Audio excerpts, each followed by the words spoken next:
9도에서 영상 8도로 오늘보다 4도에서 11도 정도 낮겠습니다. 아나운서 이현주였습니다. KBS 1라디오 10시 뉴스를 마칩니다. KBS.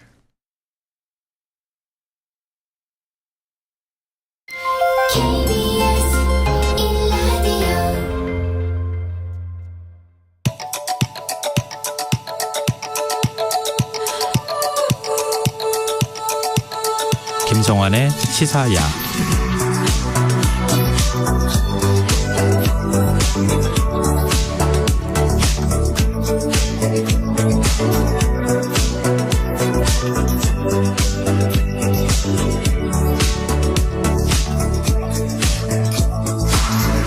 하루의 마무리, 오늘도 함께 하시죠. 시사평론가 김성환입니다. 다음 주부터 대중교통과 대형 시설 내 약국에서도 마스크 착용 의무가 해제될 예정인데요. 우려할 점은 없는지 더 깊이 들여다보는 인터뷰 시간에 전문가와 얘기 나눠보겠습니다. 수요일 코너죠. 기후위기 시대 우리가 놓쳐서는 안 될 환경 이슈를 살펴보는 지구생활 백석 코너도 마련되어 있으니까요. 많은 관심 부탁드리겠습니다.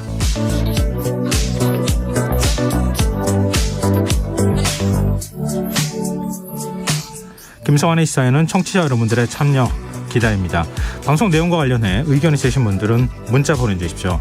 당첨된 분들께는 모바일 쿠폰 보내드릴 텐데요. 참여하실 번호는 샵9730이고요. 짧은 문자는 50원, 긴 문자는 100원의 이용료가 부과됩니다. 콩 어플리케이션과 KBS 1라디오 유튜브 채널을 통해서도 저희 방송을 실시간으로 시청 또 참여하실 수 있습니다. KBS 1라디오 김성환의 시사야. 그럼 지금 시작하겠습니다.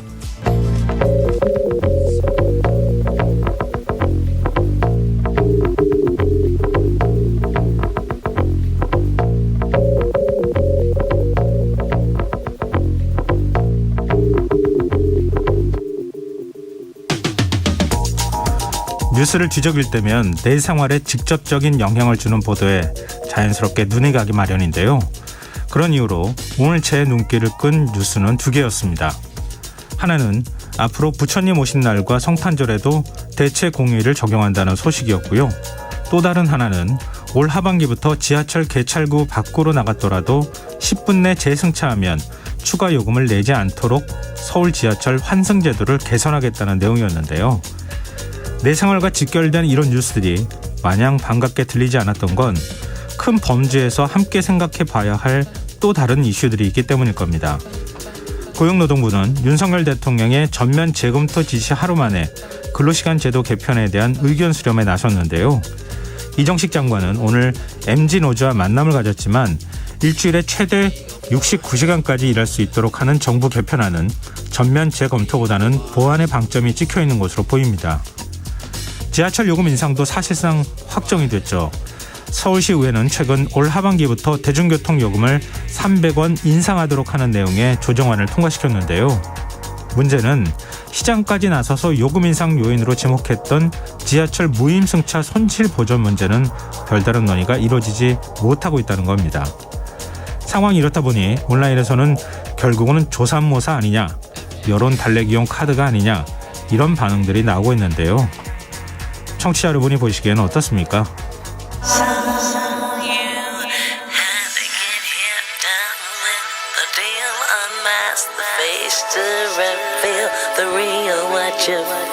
You and your everyday situations, all the unnecessary complications. 오늘 밤 당신 안에 꿈틀거리는 지식 충전 본능이 깨어납니다. 여러분의 자유탐구 영역 김성환의 시사야.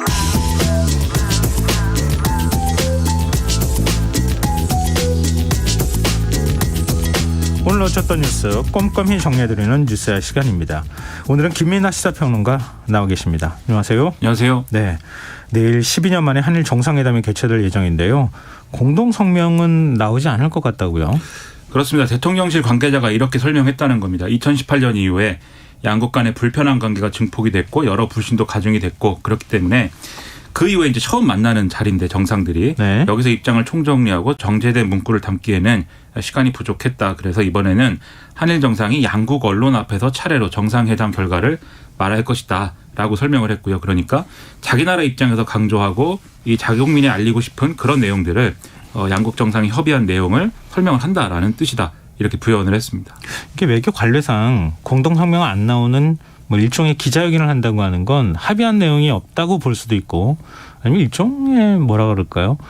뭐 외교의 측면에서 보면 이게 뭐랄까 상대국의 정상을 좀 존중하지 않는 모습으로 비춰지기도 하잖아요. 과거에도 뭐 그런 지적들이 있었고 언론에서. 그래서 이 경우는 이제 그 합의가 되지 않는 것이라고 봐야 되겠죠. 왜냐하면 예를 들면은 공동성명이라는 게 이번에 정상회담에서 핵심적으로 공동성명에 담겨야 될 여러 의제들 중에는 네. 강제동원 배상 판결 문제에 대한 해법이 있어야 되는 것이고 그리고 그것과 연결된 수출 규제라든지 그리고 수출 규제하고 연결된 뭐 지소미아 문제라든지 이런 것들이 네. 쭉 담겨야 되는 거지 않습니까? 네. 이 문제를 어떻게 하기로 했다. 그리고 그 공동성명으로 완결이 되는 것인데 우리 정부는 그 설명을 했지 않습니까? 이제 컵에 물이 반이 찼다. 네. 그리고 반을 더 앞으로 채워넣을 것으로 기대하고 있다. 네. 그 얘기를 뒤집어 얘기하면 우리가 기대했던 그 컵에 물이 반이 차는 것. 그러니까 기시다 우미오 총리가 과거사에 대해서 구체적인 뭔가 언급을 하는 것. 그리고 이 재단 이 강제동원 피해자들에 대한 어떤 배상 책임을 이 가해 기업들, 전범 기업들이 어떤 방식으로든지 간에 좀 지게 되는 것. 여기에 네. 대해서는 확정짓지 않고 열어놓겠다라는 얘기랑 같은 거죠. 지금 이 공동 성명이 없다는 거는. 네. 즉 사실상 이 공동 선언에 그렇다는 거는 정상회담의 성과라는 것은 아마도 이 역사적 문제에 대해서는 양쪽의 입장차는 확인하지만 앞으로 나머지 여러 문제에 대해서는 협력을 많이 한다. 이런 정도가 될 것이다라고 예상을 하는 것이 합리적인 것이라고 생각을 합니다. 물론 한일 정상 간의 대면을 통해서 만난다고 하는 것 자체도 의미는 있을 텐데 만약에 시간이 촉박해가지고 공동성명을 내놓지 못할 거라면 조금 더 있어서 숙성을 시키고 일본에서 뭔가 체계적으로 자신들이 더 내놓을 카드들이 있지 않겠어요? 그게 가능할 만큼 조금 더 늦췄으면 어땠을까 하는 그런 생각이 드네요. 그래서 그동안 논의 과정에서는 외교부나 뭐 또 대통령실 일부 참모들도 말씀하신 대로 4월에 이제 뭐 일부 이 일본의 보궐선거도 있고 지방선거 있고 뭐 이런 과정이 있으니 그 일정이 지나고 나서 그러면 좀 합의를 다시 모색해 보자라는 제안도 있었으나 윤석열 대통령이 빨리 하자 그냥 이렇게 강조를 해서 이렇게 좀 급물살을 타게 됐다. 이런 설명들이 이전에 이제 언론에서 보도가 된 바가 있었습니다. 또 언론에서 보도된 바에 따르면은 기시다 총리가 먼저 초청해서 만나고 싶다는 뜻을 밝혔다. 이렇게 설명하고 있잖아요. 근데 지금 말씀하시는 거 보면 다른 맥락이 있을 수도 있다 이런 건데 그 이후에 뉴스를 전해드리면서 우리가 계속 그 내용들 한번 분석해 보도록 하죠. 최상목 경제수석은 한일 정상회담 필요성을 설명하면서 공급망 협력 문제를 거론했어요. 그렇습니다. 글로벌 공급망 위기 속에서 공급망 협력 파트너들의 어떤 선택지가 줄어들고 있다. 그런데 핵심 교역 상대방이자 공급망 파트너인 일본과의 관계 개선은 지금 상당히 이제 어려운 상황이었기 때문에 네. 이걸 개선하는 게 우리에게는 선택이 아니라 필수이다 이렇게 강조를 했고요. 네. 그리고 2019년부터 3년간 일본하고의 관계 때문에 잃어버린 경제적 효과는 총 20조 원에 달한다는 분석도 있다. 그리고 이 글로벌 공급망 분절에 따라서 부정적인 영향을 가장 크게 받는 국가가 우리나라이기 때문에 이것을 좀 보완해야 된다 이런 취지로 설명을 했습니다. 그리고 일본이 과거보다 훨씬 호혜적인 관계에서 한국 수출에 기여를 할 것이고 또 한국의 반도체, 디스플레이 전략 기술하고 일본의 기초과학 공동 연구가 시너지를 극대화할 수 있는 또 하나의 방안이다라는 점을 강조를 하면서 한일 간의 경제 협력이 상당히 중요하다 이 얘기를 계속했습니다. 네. 일본 방문을 앞둔 윤석열 대통령이 일본 요미우리 신문과 인터뷰를 했어요. 근데 신문사에서도 뭐 굉장히 배려를 많이 했더라고요. 9개 면에 걸쳐서 인터뷰 내용을 보도했어요. 자기 나라 총리 또는 우리나라 언론의 경우에도 우리나라 대통령을 인터뷰했는데 9개 면에다 싣지는 않습니다. 그렇죠. 그런 경우는 대단히 희귀한 경우인데 일본 신문이 한국 대통령 얘기를 9개 면에 실었다. 이거는 뭐 역사상 전무한 일이죠. 네. 그런 점에서 일본 언론들의 어떤 호의적인 태도 그리고 상당한 기대감 이런 것들을 읽을 수 있는 그런 내용인데요. 여기 실린 내용들은 그만큼 일본 언론이 보기에는 거부감이 없는 얘기들 그런 것 위주로 이제 지금 이 발언이 됐다 이렇게 볼 수가 있는 겁니다. 네. 그래서 윤석열 대통령은 이렇게 얘기를 했다고 하는데요. 그러니까 강제동원 문제 이 해법을 두고 만약에 한국 내에서 여론의 반발이 커질 경우에 그러면 이제 다시 이 문제를 협상해야 되는 부담이 일본에 있게 되는 거 아니냐 이런 질문에 대해서 예. 강제징용 문제가 재점화될 일은 없을 것이다. 그리고 이 남아있는 부씨라고 하면은 제3자 변제를 먼저 이제 하고 나서 구상권을 네. 일본 기업들한테 청구하는 것일 텐데 네. 그렇게 하지 않는 방향을 모색을 한다. 그리고 이러한 방안은 대선 출마 전부터 이 제3자 변제 방식으로 해야겠다라고 생각한 결과고 지금 이제 구체적인 방식도 대통령인 내가 제안한 방식에 가까운 것이다. 이렇게 설명을 했다는 거고요. 근데 이건 그 정치를 시작하고 난 다음부터 계속 이런 식의 생각들을 해왔다고 하는 건데 그동안에 민간 공동이 만들어가지고 논의한 건 뭡니까? 대통령의 뜻을 관철하기 위한 뭐 절차적 정당성을 확보하기 위한 건가요? 그래서 이제 그런 절차적인 문제도 그렇고 여러모로 이제 좀 한국 사람이 보기에는 예. 이런 대목들이 의문인 것이죠. 그리고 여기에 더해서 이런 설명도 있습니다. 이 윤석열 대통령 입장에서는 그러니까 2018년에 대법원 판결하고 1965년 한일 청구권 협정 사이에 모순이 있기 때문에 네. 이것을 정치 지도자가 조화롭게 해결하는 것이 책무이다라고 판단을 했다는 건데요. 네. 뒤집어 얘기하면 이제 2018년 대법원 판결을 전적으로 지금 따르는 해법은 아니다라는 것을 일부 이제 얘기를 하고 있는 겁니다. 네. 그리고 이제 한일 정상이 좀 서툴 외교를 재개를 해야 되겠고 그리고 북한의 핵, 미사일 이 위협에 대응하기 위해서는 한미일의 협력이 무엇보다도 중요하다라고 강조를 했는데 그러면 이 얘기하면서 이제 또 거론된 게 2018년에 한일 레이더 이 초계기 갈등 있지 않습니까? 네. 그러니까 이 레이더를 이제 일본에 그 관측하는 이 비행기에다가 조사를 했다고 그래서 이게 이제 일본에서 크게 문제를 삼았는데 우리 해군은 뭐 그 문제될 거 아닌데 너무 문제 삼고 있다라고 해서 좀 충돌이 있고 뭐 이게 해결이 여전히 안 되는 상황 아닙니까? 네. 이런 거에 대해서 당국 간 신뢰가 높아져야 되고 그렇게 될 것으로 보고 있다. 즉 이거에 대해서 일본이 그렇게 문제 제기한 거에 대해서 우리가 더 이상 문제 삼지 않는다라는 취지의 그런 얘기를 한 것으로 보도가 됐습니다. 그리고 또 일본 정부가 적기지를 공격할 수 있는 반격 능력을 보유하기로 확정한 거에 대해서 네. 북한의 중거리 미사일이 일본 열도를 통과하는 상황이기 때문에 이해한다. 이렇게 언급을 했는데 요거는 일본 내에서도 이제 논란이 있는 대목이죠. 왜냐하면 평화헌법에 의하면 그러니까 일본의 헌법에 의하면 그러니까는 이 전수방위 원칙이라는 게 있는 거 아니겠습니까? 네. 남을 먼저 공격하는 건 안 되게 되어 있는 것인데 적 기지 반격이라는 명분을 가지고 실질적으로는 적을 공격할 수 있는 방안을 지금 만든 거잖아요. 일종의 해석 개헌을 한 것인데 네. 그걸 우리가 정당화시켜준 측면이 이제 되는 것이기 때문에 이것도 이제 논란의 대목으로 보도가 되고 있고요. 특이한 건 이제 요미우리 신문에서 개인사도 좀 일부 박스 기사로 보도를 했습니다. 네. 그래서 이 윤석열 대통령이 1960년대 후반에 이 아버지인 윤기중 교수가 일본 문부성 국비장학생으로 선발돼서 이 유학을 갔었거든요. 네. 이 히토스바시 대학에서 경제학 석사를 수료를 했는데 그 시기를 언급을 하면서 지금도 그 거리가 눈에 선하다. 그때 받은 인상으로는 일본은 선진국답게 아름다웠고 일본인 거리가 깨끗했고 일본인들은 무슨 일이든지 정직하다는 것을 느꼈다. 이렇게 답한 내용이 또 포함이 되어 있습니다. 그리고 이제 사실 또 윤석열 대통령은 이제 미식가이기 때문에 네. 음식에 대한 질문이 또 있었는데 네. 좋아하는 음식은 메밀국수, 우동, 장어덮밥이다. 그리고 일본 드라마 고독한 미식가가 한국에서 방영되면 난 꼭 볼 것이다. 이렇게 얘기했다는 일본인들에게 친근감을 주는 이러한 내용도 포함이 되어 있습니다. 고독한 미식가는 지금 시즌 10까지 가지 않았어요? 지금도 우리 방송에서 하고 있는데. 저는 그 드라마를 일부 OTT를 통해서 네. 식사 중에 가끔 보는데 네. 그래서 시즌 몇인지는 제가 잘 모르지만 네, 식사 중에 보면은 좋은 드라마라고 저는 생각합니다. 김이나 평론가가 고독한 미식가일 줄은 몰랐습니다. 근데 우리나라 언론과는 왜 인터뷰를 안 할까요? 지난번에 조선일보와 인터뷰를 한 것에 비추어서 보면은 그거 딱 한 번이잖아요. 그렇죠. 네. 아마도 한국 언론과의 인터뷰는 좀 껄끄러운 부분이 아직 있다고 생각하는 것이 아닌가 대통령이. 네. 왜냐하면 어쨌든 우린 국내적인 문제에 있어서는 여러모로 언론이 윤석열 대통령에게 좀 비판적인 질문을 많이 할 것인데 일본 언론은 그렇다기보다는 지금 윤석열 대통령의 어떤 한일 관계 개선에 대한 의지를 좀 이 긍정적으로 평가하는 인터뷰를 하는 거 아니겠습니까? 네. 그런 점에서 아마도 지금 일본 언론에 좀 더 호의적인 태도를 보이는 것 같은데 하지만 제가 볼 때는 국내 언론에 더 적극적으로 대응해 주는 것이 오히려 정치적으로는 그것이 바람직한 것이 아닌가 그렇게 생각이 됩니다. 출근길 약식 기자회견을 그만둔 지도 한 넉 달 정도 되죠. 그렇죠. 네. 그 재개할 거라고 했었는데 뭐 기미는 없는 것 같고 네. 그리고 윤석열 대통령 후보 시절에 이제 기자들에게 김치찌개를 끓여준다고 했는데 그것도 아직 안 되고 있어서 아쉽습니다.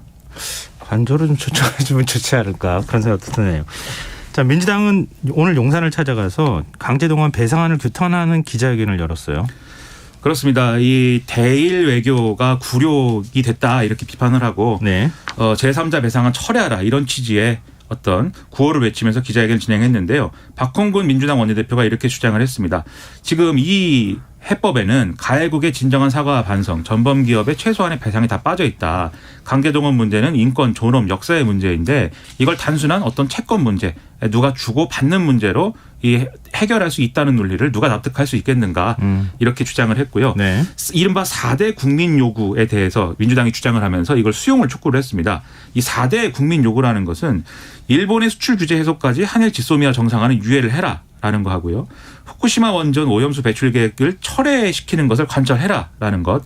그다음에 일본의 독도 영유권 주장과 무분별한 이러한 도발을 중단할 것을 요구해라라는 게 있고요. 그다음에 마라도 남단의 7광구 점유권 문제를 의제로 삼아라라는 주장 등인데 그래서 기자회견 내용을 보면은 이 해법은 일본의 불법 강제동원의 면죄부를 부여할 수 있는 것이고 일본의 과거사를 공식 부정할 수 있는 단초를 주는 것이기 때문에 이걸 철회해야 되고 우리의 요구사항이 관철되지 않으면 모든 수단과 방법을 동원해서 국민과 결연히 대응하겠다 이렇게 주장을 했습니다. 네. 그리고 우리 정부 강제동원 해법 그러니까 제3자 변제안에 우리 기업들이 참여할 것이다 이런 얘기를 했었잖아요. 근데 이런 한일 청구권 협상을 통해서 기업이 이제 창업을 했다고 표현해도 될까요? 하여튼 포스코가 그 혜택을 받았다고 하잖아요. 포스코가 돈을 내놓기로 했어요. 그렇습니다. 그러니까 65년도에 이른바 이제 청구권 자금을 받아서 그 당시 박정희 정권이 포항제철 만드는 데 투입했다 이 논리가 있는 것이죠. 네. 그래서 그 기업인 포스코가 오늘 40억 원의 기부금을 재단에 납부했다 이렇게 밝혔는데요. 그러니까 이게 원래는 이 강제동원 피해자들이 2006년도에 방금 말씀드린 그러한 논리, 이 청구권 자금의 어떤 지원이나 이런 것이 이 피해자들에게 쓰이지 않고 이 포스코로 간 거에 대해서 위자료를 지급하는 소송을 제기한 바 있습니다. 근데 그때 이제 서울고법이 원고 청구를 기각을 했는데 포스코의 사회적 책임을 인정을 해서 전후 배상 문제 해결을 위해서 노력을 해야 된다 이렇게 판시를 했거든요. 예. 그래서 포스코가 3년에 걸쳐서 총 100억을 출연하겠다 이렇게 발표를 했는데 2016년과 2017년에 30억씩 60억을 출연한 바 있고 나머지 40억은 집행을 안 하고 있었습니다. 네. 근데 이번 기회에 이 40억을 집행을 이 방식으로 하겠다라고 지금 밝힌 상황이고요. 나머지 이 청구권 자금이 수혜자라고 분류되는 다른 기업들이 있습니다. 네. 그런 기업들에 대해서는 지금 언론 보도를 보면은 아직 결정을 못 하고 있다. 또는 우리는 이 돈 집행하는 거에 대해서는 부정적이다라는 반응이 좀 나오고 있는 것으로 파악이 되고 있습니다. 네. 다음 뉴스로 넘어가 보겠습니다. 오늘 김은혜 홍보수석이 근로시간 제도 개편안을 재검토하라는 윤석열 대통령의 발언 취지를 다시 설명을 했어요. 그렇습니다. 이 윤석열 대통령의 노동시장 정책의 핵심은 MZ세대 근로자, 노조 미가입 근로자, 중소기업 근로자 등의 노동약자의 권익 보호이다라면서 이 요즘에 이제 논란이 되고 있는 근로시간 유연화 정책 이것은 종래 주 단위로 52시간 묶여 있는 것을 월, 분기, 반기, 연 단위로 자유롭게 노사 협의하도록 한 것이고 한데 이것이 여러모로 논란이 되고 있어서 이 주당 최대 근로시간에 대해서 노동약자의 여론을 더 세밀히 청취한 뒤에 다시 방향을 잡을 것이다라고 설명을 했거든요. 네. 그러니까 대통령실이 오후에 별도 브리핑에서도 이 문제를 다시 거론을 했는데 그러니까 69시간이 된다. 이 최대 주당 이렇게 끌어서 쓰면 네. 69시간이 된다라는 거에 대해서 논란이 있으니 그러면 52시간에서 얼마를 늘리는 것이 합리적인지에 대해서 여론조사라든가 또는 포커스그룹 인터뷰라든가 이런 걸 통해서 다시 논의해보겠다 이런 취지다라고 설명을 해서 기존에 밝힌 이 69시간이라는 숫자가 좀 줄어들 가능성이 앞으로 있어 보인다 이런 전망이 나오고 있습니다. 몇 시간을 하는 게 적합한가요? 참 기준을 설정하기 쉽지 않은 일이네요. 특히 평론가는 그것이 뭐 산정하기도 어려운 일인데 노동자들의 경우에 당연히 52시간도 풀로 하면 그러니까 이게 40시간에 12시간 더 하는 거지 않습니까? 네. 연장 노동을. 그 52시간을 풀로 하는 것이 과연 이제 적정 노동인가는 논란의 여지가 있는 것인데도 그 심지어 윤석열 대통령 후보실에는 120시간도 얘기를 했었는데 네. 좀 너무 숫자들이 과대해져 있는 거 아니냐 이런 비난이 나올 수밖에 없는 거죠. 네. 민주당은 노동계와 공동 대응하겠다 이런 입장이네요. 오늘은 이제 한국노총에서 이재명 대표하고 한국노총 위원장 등이 고위급 정책협의회를 진행을 했는데요. 이재명 대표가 지금 정부는 노동자를 국민이 아니고 착취의 대상 그리고 탄압 대상으로만 보고 있다라면서 공동 대응하자 이렇게 제안을 했습니다. 김동명 한국노총 위원장도 이 정부가 발표한 이 해법을 결코 용납할 수가 없고 개편안 자체를 폐기해야 된다. 정부의 태도가 바뀌지 않으면 더 비싼 갈등과 분열의 비용을 지불할 수밖에 없는 상황이 된다. 이렇게 목소리를 높였는데요. 이외에도 소위 말하는 노란봉투법 그리고 5인 미만 사업장 근로기준법 전면 적용, 법률 개정 등을 추진하기로 했고 또 중대재해처벌법 강화 및 확대 그리고 공적연금 개혁 및 공공부문 구조조정 저지 이런 것들에 대해서도 함께하자라는 내용의 결의문을 양측에 서명을 했습니다. 네, 지금 여러분께서는 KBS 라디오 김성환의 시사와 함께하고 계십니다. 계속해서 뉴스 이어가겠습니다. 아마 이 여야 회동에서 이 노동 시간과 관련해서 논의를 하지 않았나 하는 생각을 해보는데 국민의힘 김기현 대표하고 민주당 이재명 대표 오늘 첫 회동을 했어요. 그렇습니다. 김기현 대표가 오늘 이제 취임 인사차 민주당 대표 회의실을 찾았는데요. 이철규 사무총장, 유상범 수석대변인, 구자근 대표 비서실장 등도 함께였습니다. 일반적으로 이제 새로 대표가 되면은 이렇게 각 정당 대표들하고 이렇게 쭉 이렇게 만나서 예방을 하지 않습니까? 예. 그런 일정을 수행한 건데 보통 이 자리에서는 민감한 얘기는 안 하고 덕담을 주로 주고받죠. 예. 마찬가지로 오늘도 그랬습니다. 김기현 대표가 이렇게 얘기했습니다. 정당이 추구하는 가치가 다르고 방향이 다른 건 사실이지만 민생 문제 그리고 국가안전 보장과 같은 국민 삶을 지키는 이런 문제에 대해서는 늘 같이 할 수 있다고 확신한다. 라고 얘기를 했고 특히 이제 최근에 이제 소위 말하는 K-칠스법이라고 불리는 반도체 산업 관련된 이 법안 처리에 대해서 민주당이 3월에 국회 내 처리하기로 합의했다라는 거에 대해서 평가하고 감사하다 이렇게 좀 얘기를 한 겁니다. 네. 이재명 대표는 당선 진심으로 축하드린다. 그리고 정부 여당이 제시하는 안건 또 정책에 대해서 퇴행적이거나 잘못된 게 아니라면 더 나은 국민 삶을 만드는 것에 대해서 협조를 해야 한다고 생각한다. 이렇게 화답을 했는데요. 김기현 대표가 격주 단위로 한 번씩 만나든지 다양한 형태로 협의 채널을 열자라고 제안을 했고 또 이 비쟁점 법안부터 빨리 처리하는 것이 어떠냐라고 제안을 했는데 이재명 대표는 뭐 큰 틀에서는 동의한다라고 하면서도 격주는 좀 너무 자주인 것 같다 이렇게 입장을 표명하기도 했다라는 겁니다. 비공개 일정을 한 거잖아요. 그렇습니다. 기자들 앞에서 일단 이런 원칙적인 입장을 밝혔는데 비공개 회동에서는 뭔가 좀 이렇게 주고받기를 하거나 아니면은 밀고 당기고 하는 그런 과정이 있지 않았을까 이런 생각이 드네요. 아마 얘기를 했을 건데 공개적으로는 쟁점될 만한 얘기는 안 했다라고 하는데요. 근데 뭐 대표 둘이 만나서 그러면 뭐 덕담만 했을까? 그렇죠. 그건 좀 의문인 것이죠. 네. 화제를 좀 바꿔보겠습니다. 경찰이 오늘 역술인 천공이 대통령 관저 이전에 개입했다는 의혹과 관련해서 국방부를 압수수색했어요. 그렇습니다. 서울경찰청 사이버범죄수사대가 국방부 별관에 있는 운영지원과에 수사관들을 보내서 압수수색 영장을 집행을 했는데 운영지원과는 국방부 출입 기록 등을 관리하는 부서입니다. 그래서 이 국방부하고 사전 협의하에 이른바 천공이라고 불리는 이 인물이 그 당시에 이제 방문을 한 기록 등을 이제 확인한 것으로 그렇게 파악이 되고 있고요. 네. 그리고 경찰은 이 천공 이에 대해서도 조만간 참고인 형식으로 소환 조사에 나설 예정인데 아직 일정은 잡지 못했다. 이렇게 언론에 설명을 한 것으로 보도가 되고 있습니다. 네. 좀 수사 상황 지켜보도록 하고요. 마지막 뉴스입니다. 전직 대통령 전두환 씨의 손자가 자신의 SNS에 가족의 죄를 고백하는 영상을 올려서 이게 파장이 좀 되고 있어요. 이 참 전재용 씨의 아들인 전우원 씨라고 하는 분인데요. 네. 그러니까 여러 영상과 글을 쭉 올리고 있습니다. 근데 이 영상에서 자신의 이제 조부인 전두환 씨에 대해서 할아버지는 학살자라고 생각한다. 범죄자이다 이렇게 주장을 했고 네. 자신의 가족들이 행하고 있는 범죄 사기 행각을 밝히는 데 도움이 되고자 동영상을 공개한다 이렇게 취지를 설명하기도 했습니다. 그리고 자신의 부친 그러니까 여기서는 이제 전재용 씨에 대해서 예. 현재 미국 시민권자가 되기 위해서 법적 절차를 밟고 있는데 그것은 법 감시망을 벗어나기 위해서이다. 그리고 이 미국에 와서 숨겨져 있는 비자금을 사용해서 겉으로는 선한 척하고 뒤에 가서는 뭐 나쁜 짓을 하는 그런 것들을 막아달라 이렇게 주장을 했고요. 그리고 이제 전두환 씨의 셋째 아들 재만 씨에 대해서도 현재 캘리포니아 나파밸리에서 와이너리를 운영하고 있는데 네. 검은 돈의 냄새가 난다 뭐 이렇게 주장을 하기도 했습니다. 그리고 이제 이 전두환 씨 연희동 자택에 스크린 골프 시설이 있다라는 취지의 이제 영상을 게시하기도 했는데 여기서 이제 스크린 골프를 즐기고 있는 여성이 이순자 여사 아니냐 이렇게 추정을 하는 그러한 대목들도 이제 보도가 되고 있습니다. 지금 아버지 전재용 씨는 아들이 맞다 이렇게 인정을 한 거죠?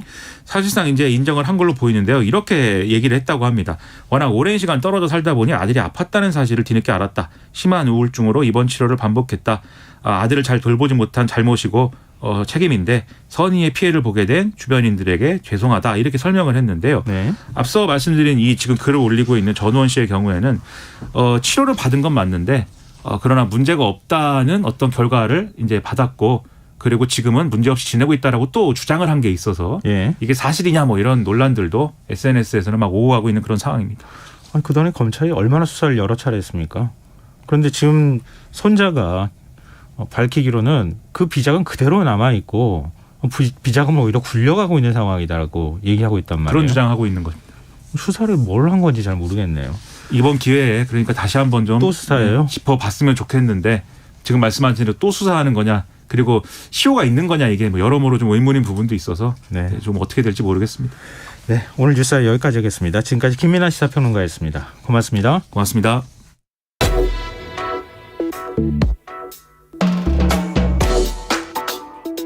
더 나은 내일을 준비하는 시간 KBS 1라디오 김성환의 시사야. 다음 주 월요일부터 버스와 지하철, 택시 같은 대중교통에서도 마스크 착용 의무가 해제될 예정입니다. 이로써 코로나19 방역 조치 대부분이 사라지게 됐는데요. 마스크 없는 일상이 코로나19 유행엔 어떤 영향을 미칠지 이재갑 한림대 강남성심병원 감염내과 교수 연결해서 얘기 나눠보도록 하겠습니다. 교수님 안녕하세요. 네, 안녕하세요. 네, 당초 정부가 20일하고 27일 얘기했었잖아요. 네. 마스크 의무 해제하는 방안을 언급하다가 27일쯤 될 거라고 생각했어요. 왜냐 과거 네. 선례를 봐도 국민들이 좀 적응하거나 준비할 시간이 하지 않았습니까? 그런데 네. 20일로 발표를 했습니다. 이거 어떻게 봐야 됩니까? 사실은 이제 마스크의 이제 대중교통에서 해제 같은 부분들은 워낙에 계획에서는 4월이나 5월쯤 정도로 생각을 했었던 걸로 기억을 하거든요. 예. 근데 이제 마스크 법적 의무, 실내 마스크 법적 의무 해제하고 나서 유행 상황 자체가 크게 변하지 않는 부분들이 이제 보이고 나니까 네. 일단은 좀 당긴 부분이고 어차피 할 바에는 그냥 바로 하자 이제 이렇게 결정을 한 것 같습니다. 근데 대중교통은 밀접 접촉이 이루어지는 공간이잖아요. 네. 근데 그래가지고 대중교통 마스크의 경우에는 사실 마스크 착용 의무를 해제하기에는 좀 부담스럽지 않느냐라고 하는 의견들이 있었는데요. 이렇게 네. 만약에 마스크를 착용 의무를 해제를 해버리면 그럼 일시적으로 확진자가 접촉이 이루어지면서 더 확 늘어나거나 이런 현상이 있을 수 있지 않을까요? 일단은 이제 실내 마스크 해제가 됐어도 많은 분들이 이제 사람이 많이 모이고 특히 이제 잘 모르는 불특정 다수가 모이는 공간에서는 아직도 마스크 잘 착용을 하고 계시기는 하잖아요. 네.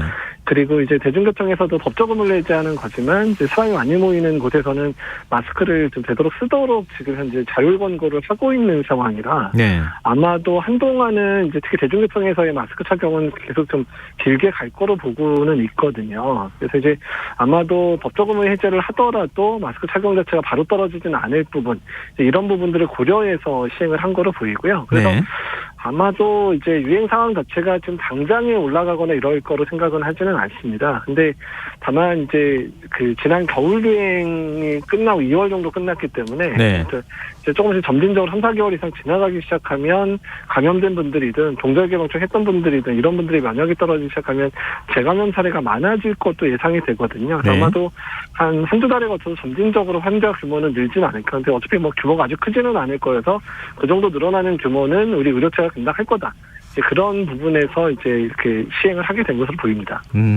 지금 청취자 8356님께서 질문을 해오셨어요.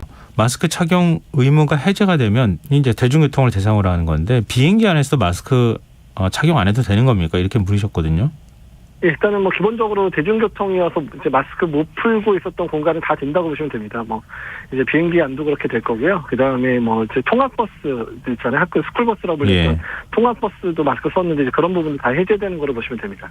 그렇군요. 그럼 국제선이나 이런 데에서도 마스크 벗고 갈 수 있다고 하는 거 반기시는 분들은 있을 것 같은데요. 그런데 확진자 수가 어느 정도 늘어날 가능성이 있잖아요. 근데 그 폭을 지금 예상하기는 쉽지 않을 것 같은데 혹시 시뮬레이션을 하거나 이런 결과가 있습니까? 그러니까 이제 마스크를 벗었을 경우에 확진자 규모가 얼마나 느는지를 한 시뮬레이션들은 여러 이제 기관에서 발표를 하긴 했었습니다. 네. 마스크 착용이 이제 뭐 70% 떨어졌을 때, 50% 떨어졌을 때 뭐 이 정도로 예상을 하게 되면 전체 확진자 규모는 당연히 이제 늘어난다고는 나와 있고, 예. 그럼에도 불구하고 지금의 유행 자체가 좀 크지 않으니까 중증 환자의 규모 자체도 그냥 감당 가능한 수준 이내로 발생할 거다 정도의 이제 모델링 자료들은 나오고 있거든요. 네. 이제 그런 모델링 자료까지 보고 나서 결정한 부분도 있을 것 같습니다. 그럼 국내 의료 역량으로는 어느 정도 확진자 수가 조금 늘어나는 현상이 나오더라도 얼마든지 감당할 수 있다. 이렇게 예측을 한 거네요. 예, 그렇습니다. 예. 네. 근데 또 다른 변수라고 할 수 있는 게 새로운 변이가 등장할 가능성이지 않을까 싶거든요. 그 네. 가능성은 지금 어떻게 보고 있습니까? 어쨌든 전 세계적으로 유행 자체가 이제 좀 규모는 줄고 있기 때문에 그래서 이제 그 새로운 변이가 나올 확률도 이제 좀 더 예전보다는 줄었다고 얘기는 할 수 있는데요. 예. 근데 예전에도 뭐 그 델타 처음 나왔을 때나 또 오미크론 처음 나왔을 때 예상 밖의 상황에서 나온 적이 있기 때문에 어쨌든 변이에 관련돼 있는 부분들은 계속해서 모니터링이 좀 필요하겠다라고 생각은 하고 있습니다. 지금 의료기관과 약국, 요양시설 등은 마스크 착용 의무를 그대로 유지하기로 했잖아요. 근데 네. 아무래도 고위험 시설이라고 판단하는 거죠. 환자들이나 의료진이 또 그 감염이 되면 나타날 수 있는 좀 우려 같은 것들이 있다. 이렇게 판단한 겁니까?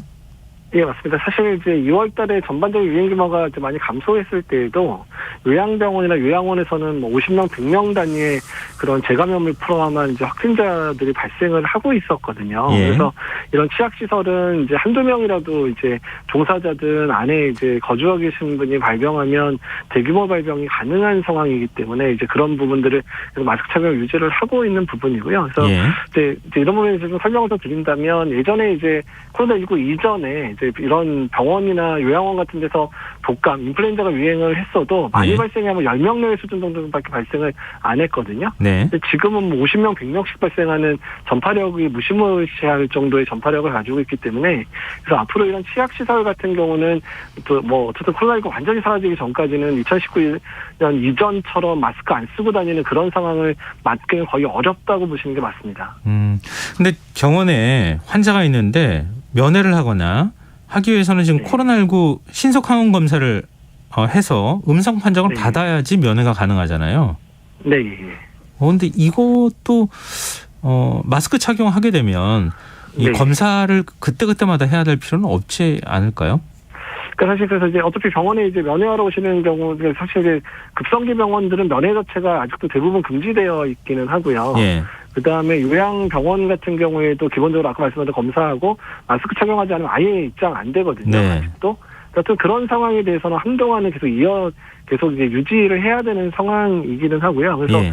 요양병원에 계신 분들은 이제 다만 이제 면회에 대한 욕구, 특히 요양병원은 장기간 입원해 계시니까 가족분들의 면회에 대한 욕구가 매우 강해서 네. 요양병원에서 면회객 관리 때문에는 상당히 좀 이제 어려워하고 있는 부분이 시작되기는 했습니다. 그렇군요. 그러니까 검사는 앞으로도 계속 유지될 것이다. 당분간은.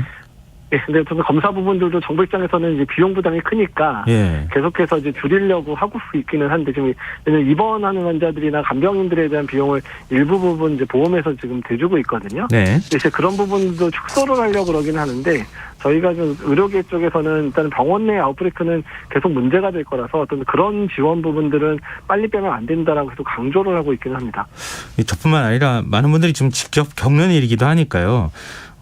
의료용 신속 항원 검사를 받을 때 제가 증상이 좀 있어요라고 하면은 건강보험이 적용돼서 한 10,000원대에도 검사가 가능한 상황이고. 네. 근데 그렇게 얘기하지 않으면은 3만 원, 오히려 4만 원을 넘어가는 경우도 있더라고요.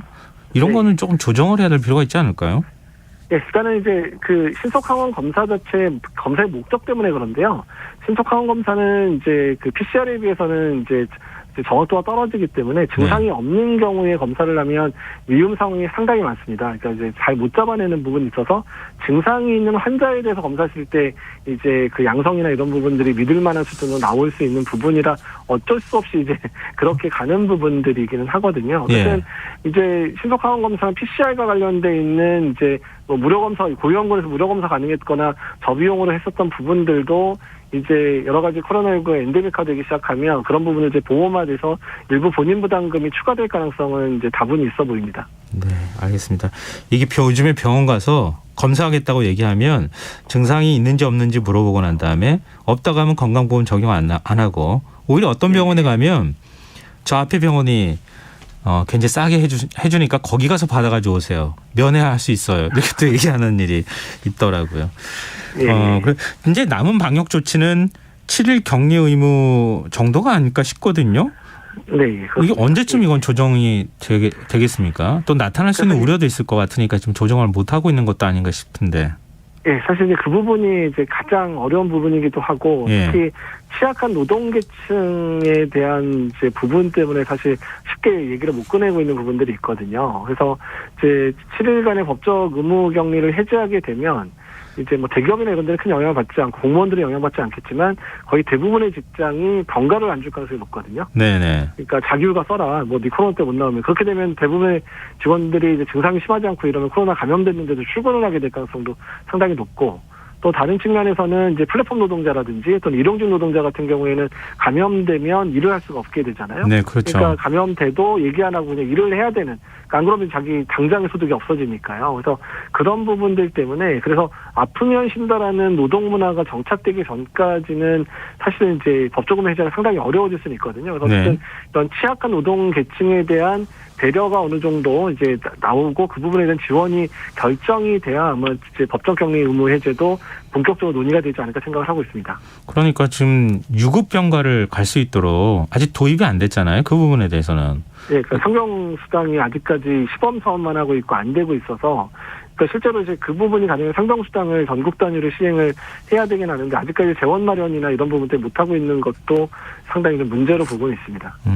이런 부분들이 어떤 준비가 필요해야지 7일 격리 의무를 푸는 데 있어서 효과가 나타날 가능성이 있겠다. 이런 말씀이시네요. 이 제도적 네. 보완에 대한 논의가 좀 시작됐으면 좋겠습니다.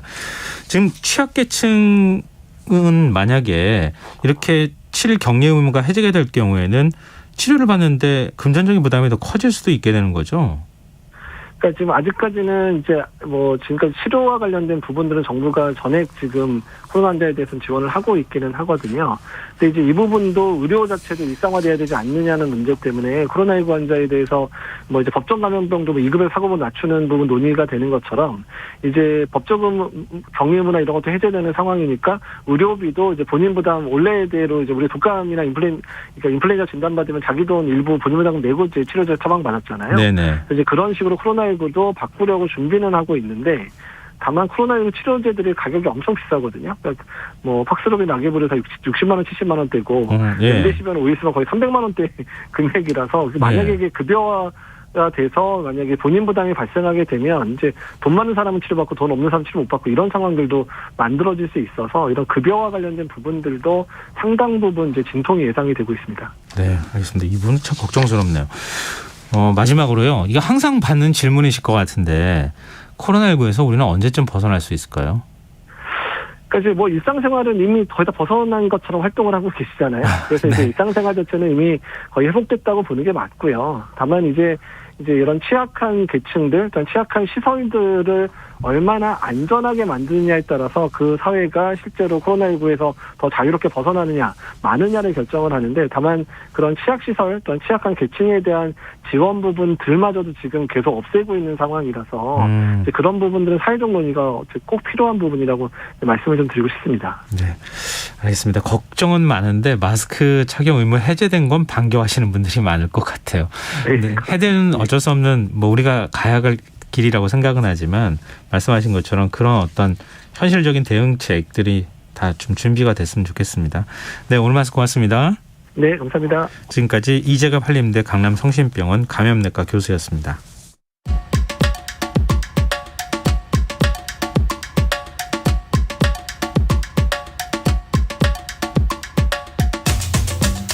미국의 인플레이션 감축법 IRA를 얘기할 때마다 우리 기업을 걱정하는 말들이 뒤따르곤 합니다.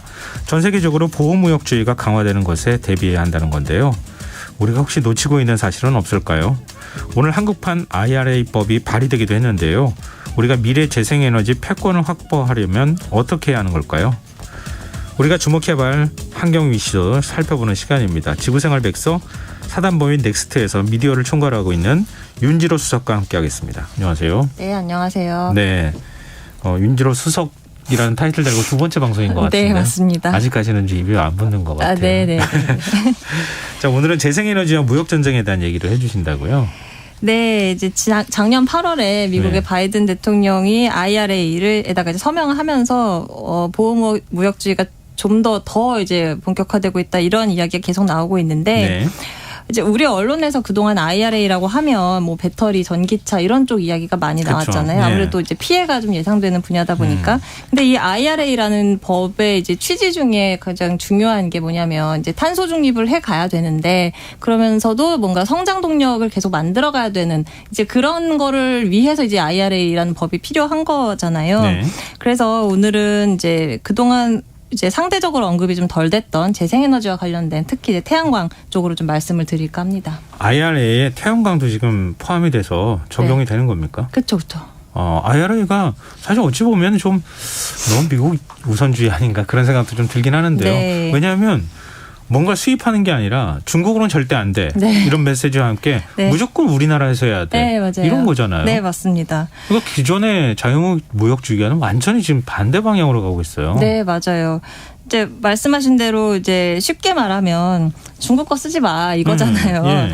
근데 이렇게 사실 미중 무역 분쟁이 뭐 어제 오늘 일은 아니고 이미 10여 년 전부터 시작이 됐죠.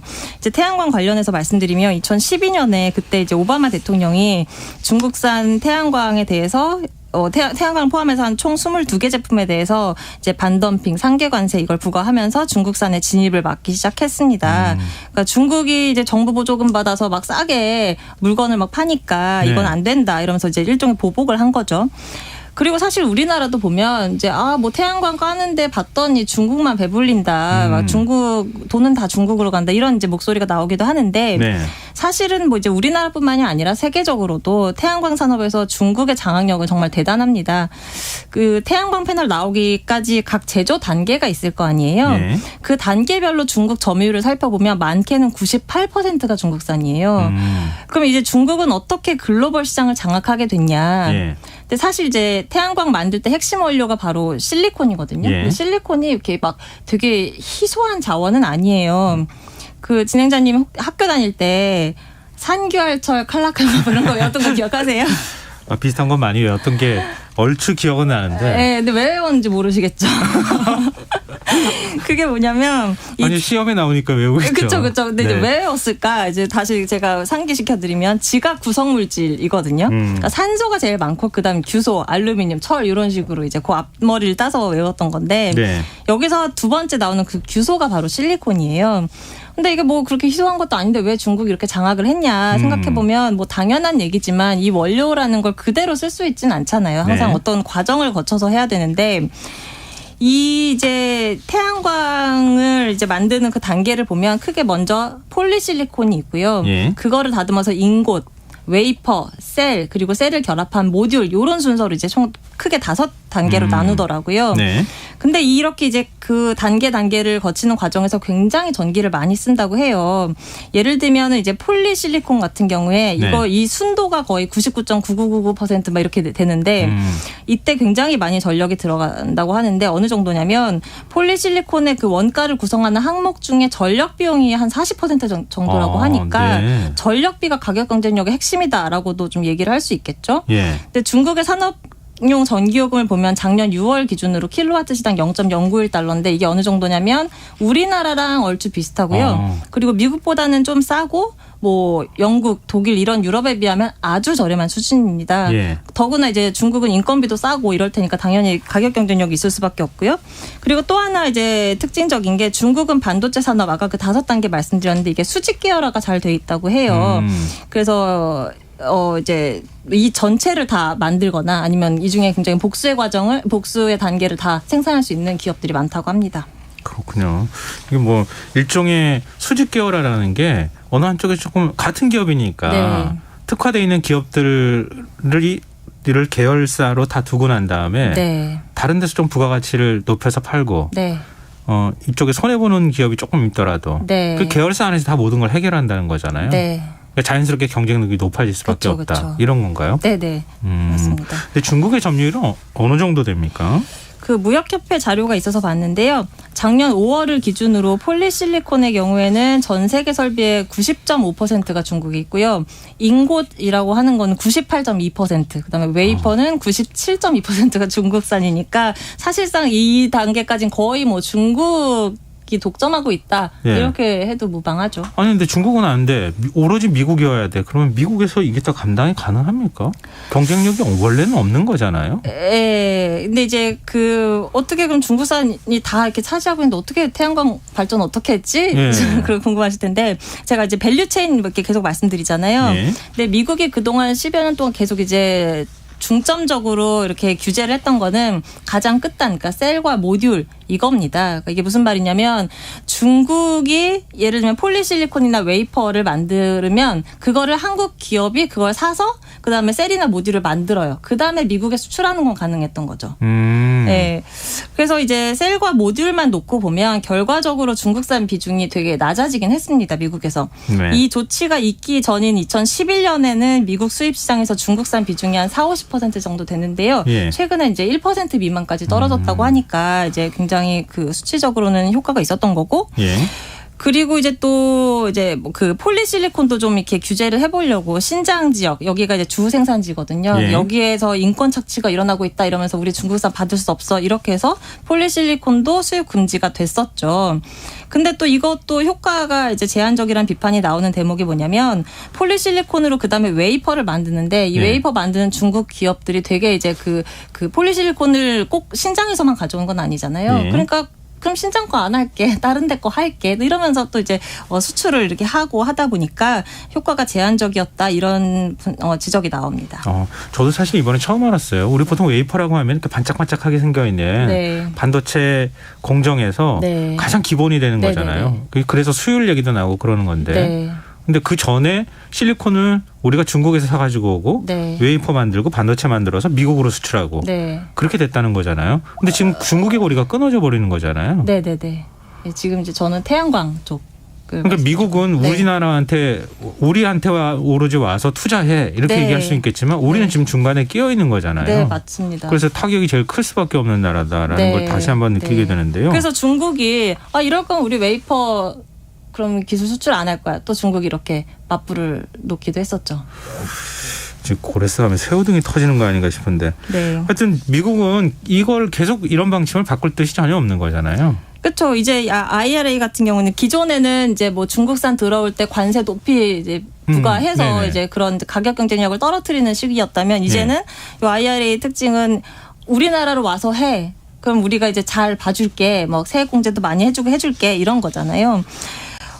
그랬던 이제 왜냐하면 이런 맥락에는 그동안 재생에너지도 빨리 늘려야 되는데 중국산 막다 보니까 중국산 패널이 이제 그러니까 태양광 패널 보급 속도가 느려지는 거예요. 미국에서도. 네. 그러니까 그런 문제가 있었고 또 이제 러우 전쟁 거치면서 예. 에너지 안보가 중요해지고 하면서 이거 빨리 이거를 태양광이나 이런 걸 늘려야 되겠구나 이런 이제 인식 속에 나온 거죠. 근데 이 IRA에 있는 태양광 내용을 이제 크게 제조 그리고 설치 이렇게 두 부분으로 나뉘는데요. 네. 이 제조 관련해서는 이제 말 그대로 태양광 제조 시설을 짓거나 여기서 만들어낸 태양광 제품에 대해서 세액 공제를 해주는 겁니다. 근데 여기서 이제 눈여겨볼 부분은 그동안은 이제 셀과 모듈에 집중을 했었잖아요. 근데 이거는 그 단계별로 폴리실리콘 만들 때 킬로당 얼마 이런 식으로 각 단계별로 이렇게 세액 공제를 해서 하겠다는 건데 이 말인즉 미국에서 우리도 태양광 한번 제조 생태계를 제대로 살려보자 이런 이제 뜻이 담겨 있는 거죠. 미국이 직접 하면 안 되나요? 다른 나라가 가서 곧 투자해야지 되는 것처럼 이렇게 그게 맞는 길인 것처럼만 얘기하는 것 같아서. 근데 또 이렇게 해주니까 우리나라 기업들이 또 가서 할 기회도 있고 하니까 우리야 좋지 않겠습니까? 네. 일단 그래서 힘이 참 중요하다 이런 생각을 다시 하게 되네요. 네. 자, 유럽도 유럽판 IRA법을 지금 준비하고 있다고요. 미국에 대응하는 움직인 거죠? 네, 그렇습니다. 이제 유럽은 2019년에 유럽 그린딜이라고 하는 걸 발표하면서 2050년 탄소 중립을 위한 단계를 이제 계속 밟아오고 있었어요. 네.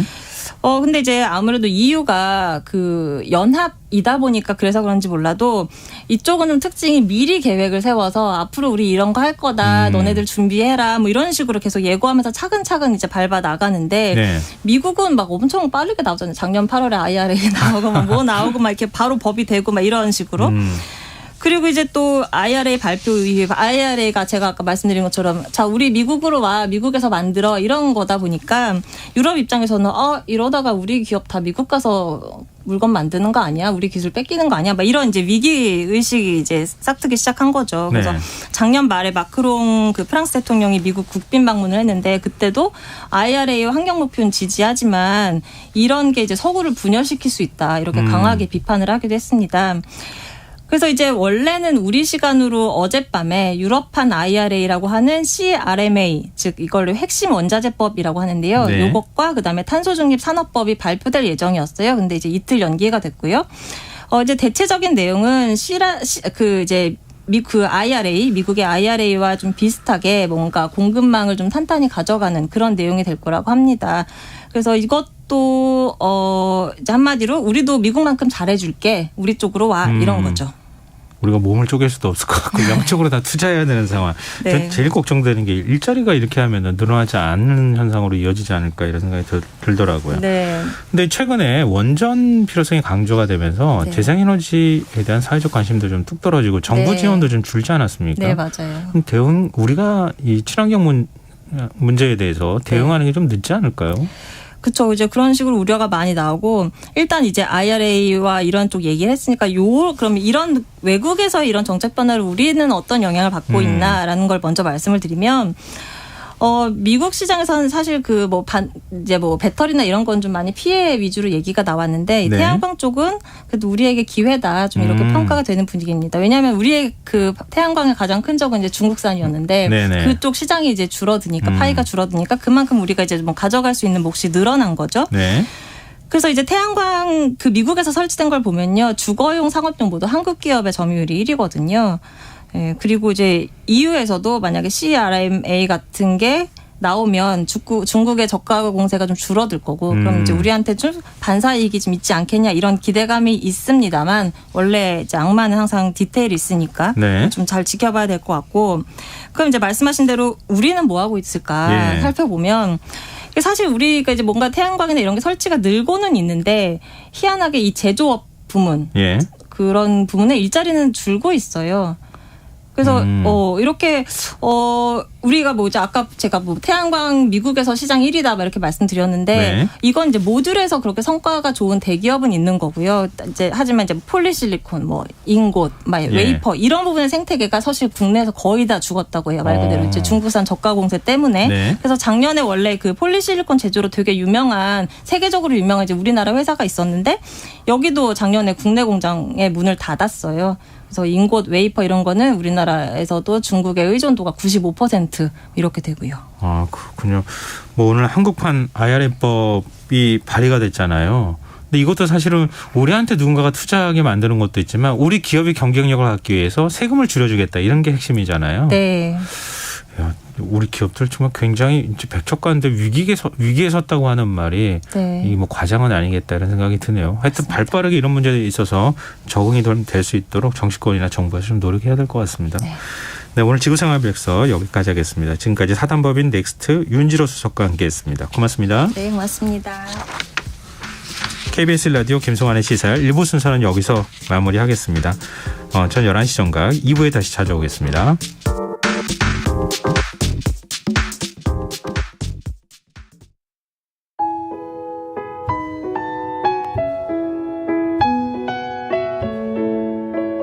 경제적인 어려움에 처한 위기 가정들이 늘고 있습니다. 복지 사각지대에 처해 있는 가정들을 미리 찾아서 지원하고 위기로부터 구하는 일이 시급한데요. KBS 강태원 복지재단은 전국의 복지관과 연대해 복지 사각지대에 있는 위기 가정들을 찾아서 지원하는 운동을 시작합니다. 생활고로 인해 소중한 생명과 가정이 파탄나는 비극이 다시는 일어나지 않도록 이 일에 함께해 주십시오. 지역 복지 전문가로서 누구보다 위기 가정을 잘 찾아낼 수 있는 복지관과 관계자 여러분들의 많은 참여를 기다리고 있습니다. 지금 바로 KBS 강태원 복지재단 홈페이지에서 신청해 주세요. KBS 강태원 복지재단.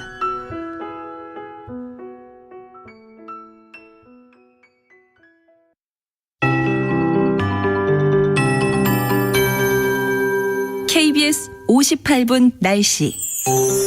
내일은 전국이 구름 많겠고 중부지방은 오전에 대체로 맑겠습니다. 서울과 경기 남부 내륙, 강원 남부와 영동, 충청권 내륙과 경상권, 일부 전라권을 중심으로 건조주의보 발효 중입니다. 특히 전국의 바람이 순간 초속 15m 이상으로 강하게 부는 곳이 많겠습니다. 작은 물씨가 큰 불로 번질 수 있는 만큼 화재 예방에 각별히 유의하시기 바랍니다. 내일 아침 최저기온 서울 0도, 광주 3도 등 전국이 영하 6에서 8도로 모레까지 오늘보다 3에서 7도가량 떨어져 중부지방을 중심으로 춥겠습니다. 낮 최고기온은 서울 10도, 대구 16도 등 전국이 8에서 18도로 내륙을 중심으로 일교차가 15도 이상 벌어지겠습니다. 환절기 건강관리 잘해주시기 바랍니다. 내일 전국의 미세먼지 농도 전 권역이 보통으로 예상되고 수도권과 강원권, 충북은 황사의 영향으로 오전에 나쁨 수준 보이겠습니다. 풍랑주의보가 내려진 서해남부 남쪽 먼바다와 동해남부 앞바다, 동해남부 북쪽 먼바다와 동해중부 먼바다는 최대 초속 16m의 강풍이 불고 물결이 4m까지 높게 일겠습니다. 서울 현재 기온 4.6도, 습도 35%, KBS 58분 날씨 박성준입니다.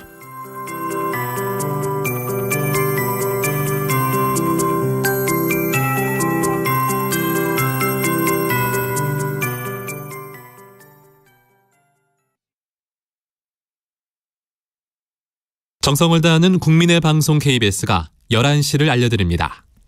AM 711kHz, FM 97.3MHz, KBS 1라디오입니다.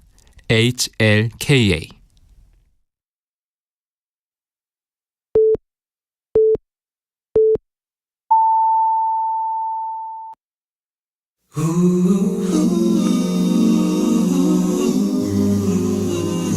이 밤 그냥 보내긴 아쉬우니까요. 당신의 하루의 끝까지 야무지게 채워드립니다. 당신의 지식 충전소 김성환의 시사야.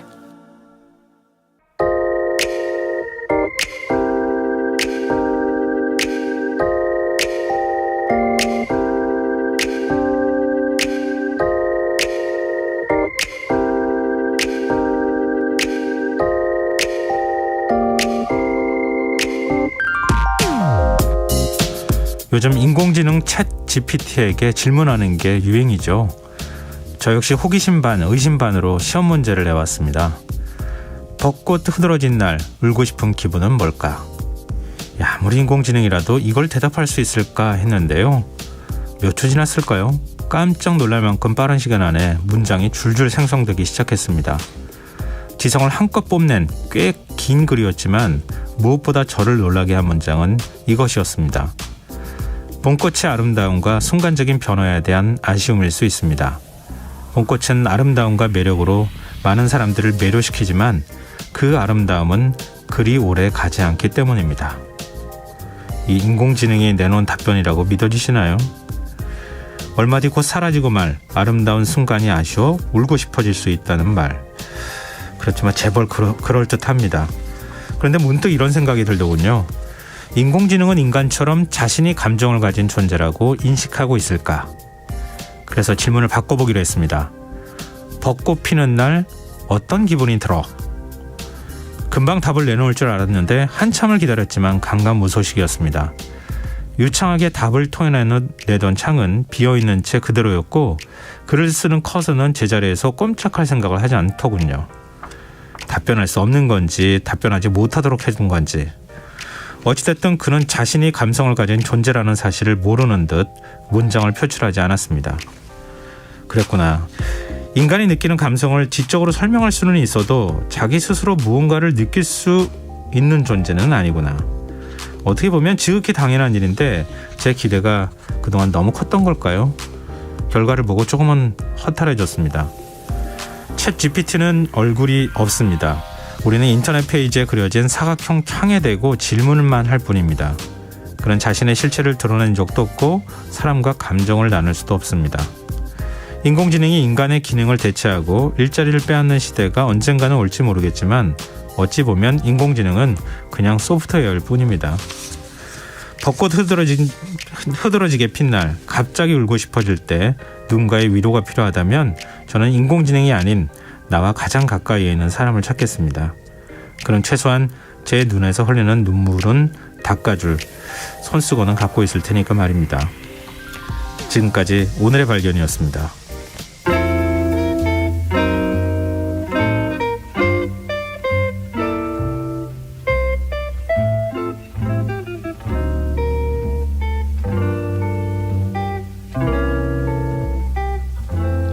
I'm in the mood for love,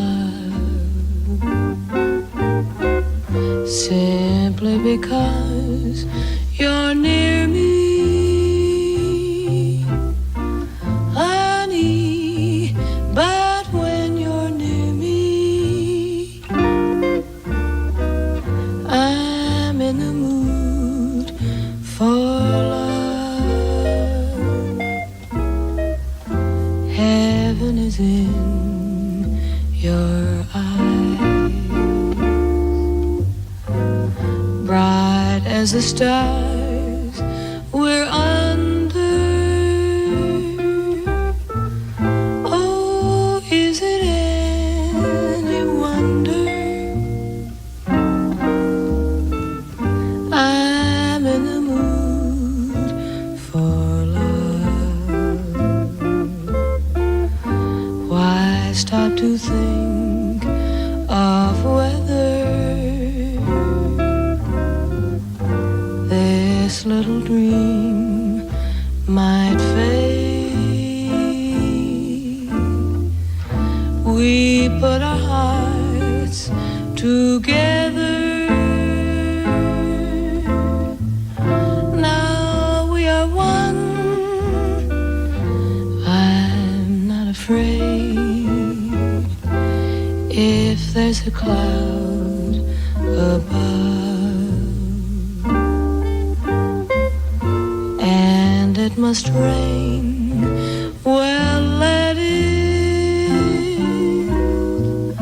But for tonight, forget it. I'm in the mood for love.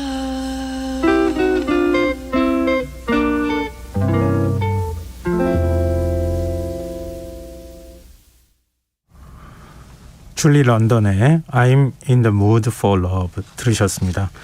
김성환의 시사는 언제나 청취자 여러분의 관심과 참여 기다립니다. 오늘도 방송 내용과 관련한 청취자 문자 계속 기다리고 있으니까요. 많은 참여 부탁드립니다. 추첨해서 저희가 당첨된 분들께는 모바일 쿠폰 선물로 드리도록 하겠습니다. 참여하신 문자 번호는 샵9730이고요. 짧은 문자는 50원, 긴 문자는 100원의 정보 용료가 부과됩니다.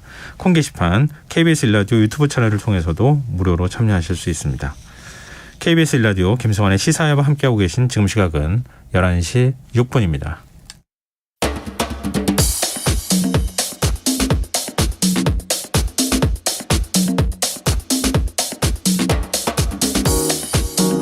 오늘 일어난 세상 곳곳의 소식들 당일 배송으로 전해드립니다. 밤참수 이현경 뉴스캐스터와 함께하겠습니다. 안녕하세요. 네, 안녕하세요. 네, 6256님께서요. 밤참수 전화는 이현경 아나운서에 대해서 좀 아시는 것 같긴 한데 질문을 해주셨어요. 이거 생방 맞아요? 네, 생방입니다. 생방이 맞다는 걸 좀 티를 해주셨으면 좋겠어요. 네, 지금 시각이 11시 6분 57초입니다. 네. 이거 시간은 못 맞추죠, 아무리 네, 그렇죠. 보내도. 미리 맞출 수는 없으니까. 네, 오해하지 마십시오. 생방으로 하는 겁니다. 네. 자, 첫 번째 소식으로 가보죠. 오늘 오전 강원도 영월군 한 야산에서 민간 헬기 한 대가 추락하는 사고가 있었어요.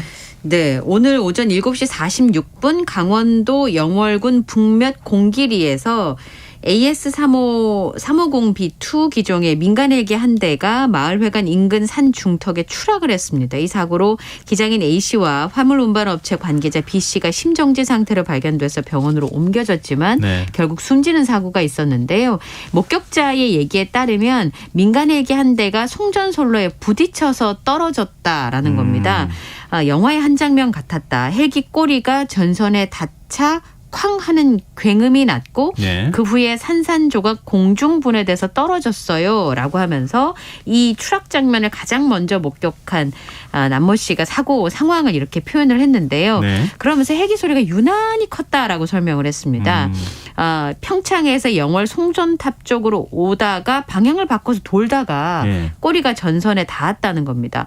그러면 이 얘기대로 하자면 이 헬기 추락은 사고 당시에 꼬리 날개가 전선에 걸려서 조각이 나면서 추락한 것으로 보이고 이분의 설명처럼 헬기 소리가 평소보다 더 크게 들렸다라고 하는 건 비행 고도가 평소보다 낮았거나 그럼 가까이 들리니까 혹은 비행 경로가 평소와 달랐을 수 있다라고 하는 부분을 짐작할 수 있는데요.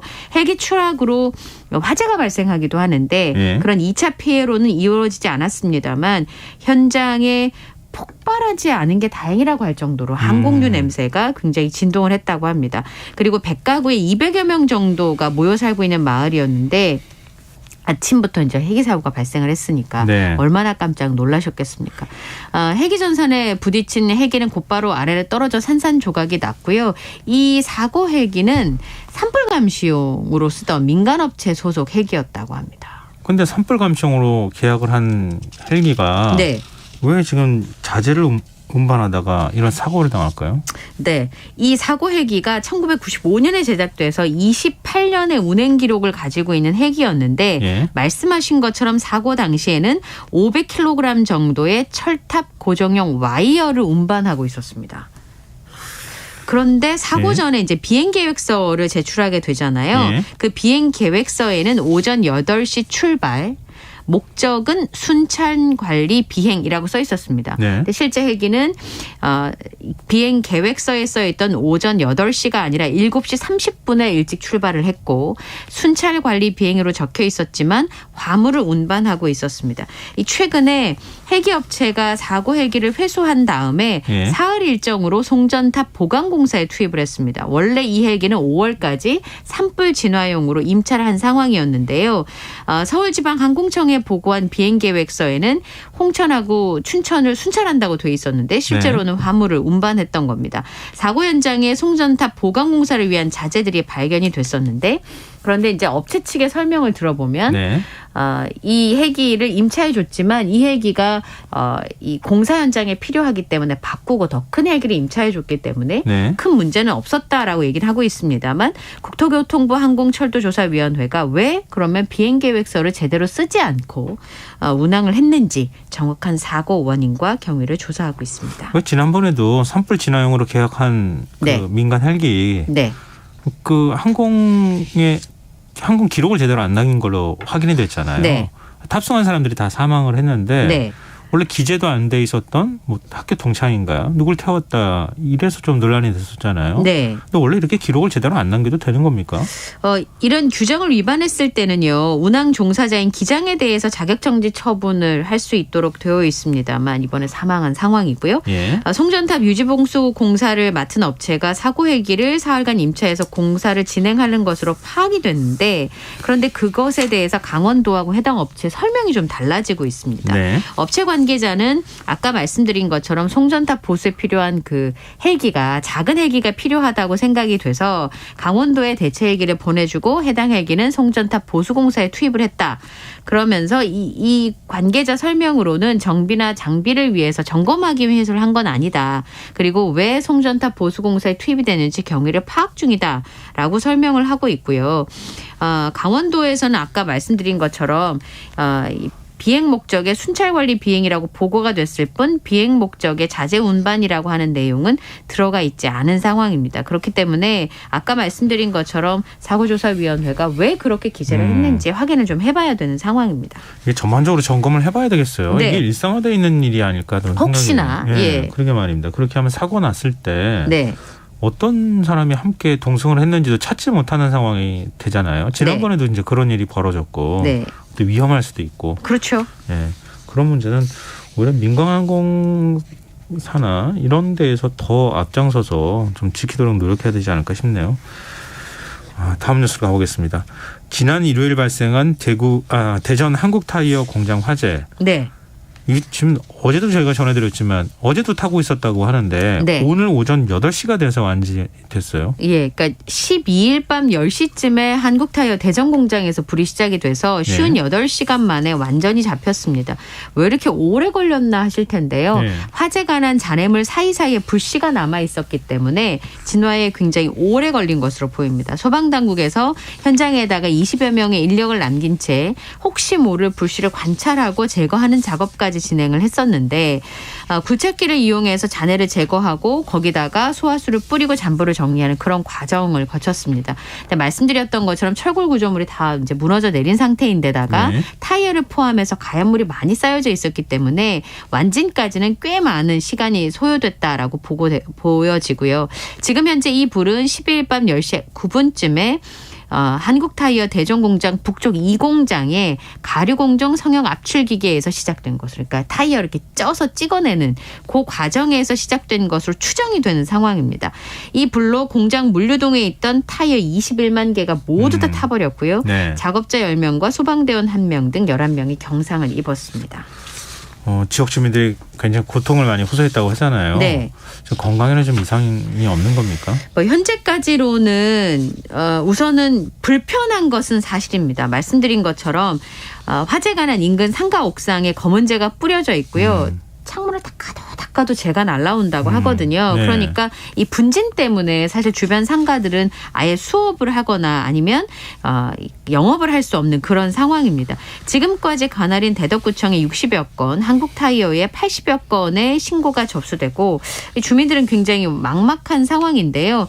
21만 개의 타이어가 탔으니까 네. 그 연기와 유독가스가 주민들의 건강을 위협하고 있습니다. 주변에 사시는 분들이 목이 굉장히 칼칼해서 병원 다녀오신 분들도 있고 상점에는 분진이 새카맣게 묻어나기도 하고요.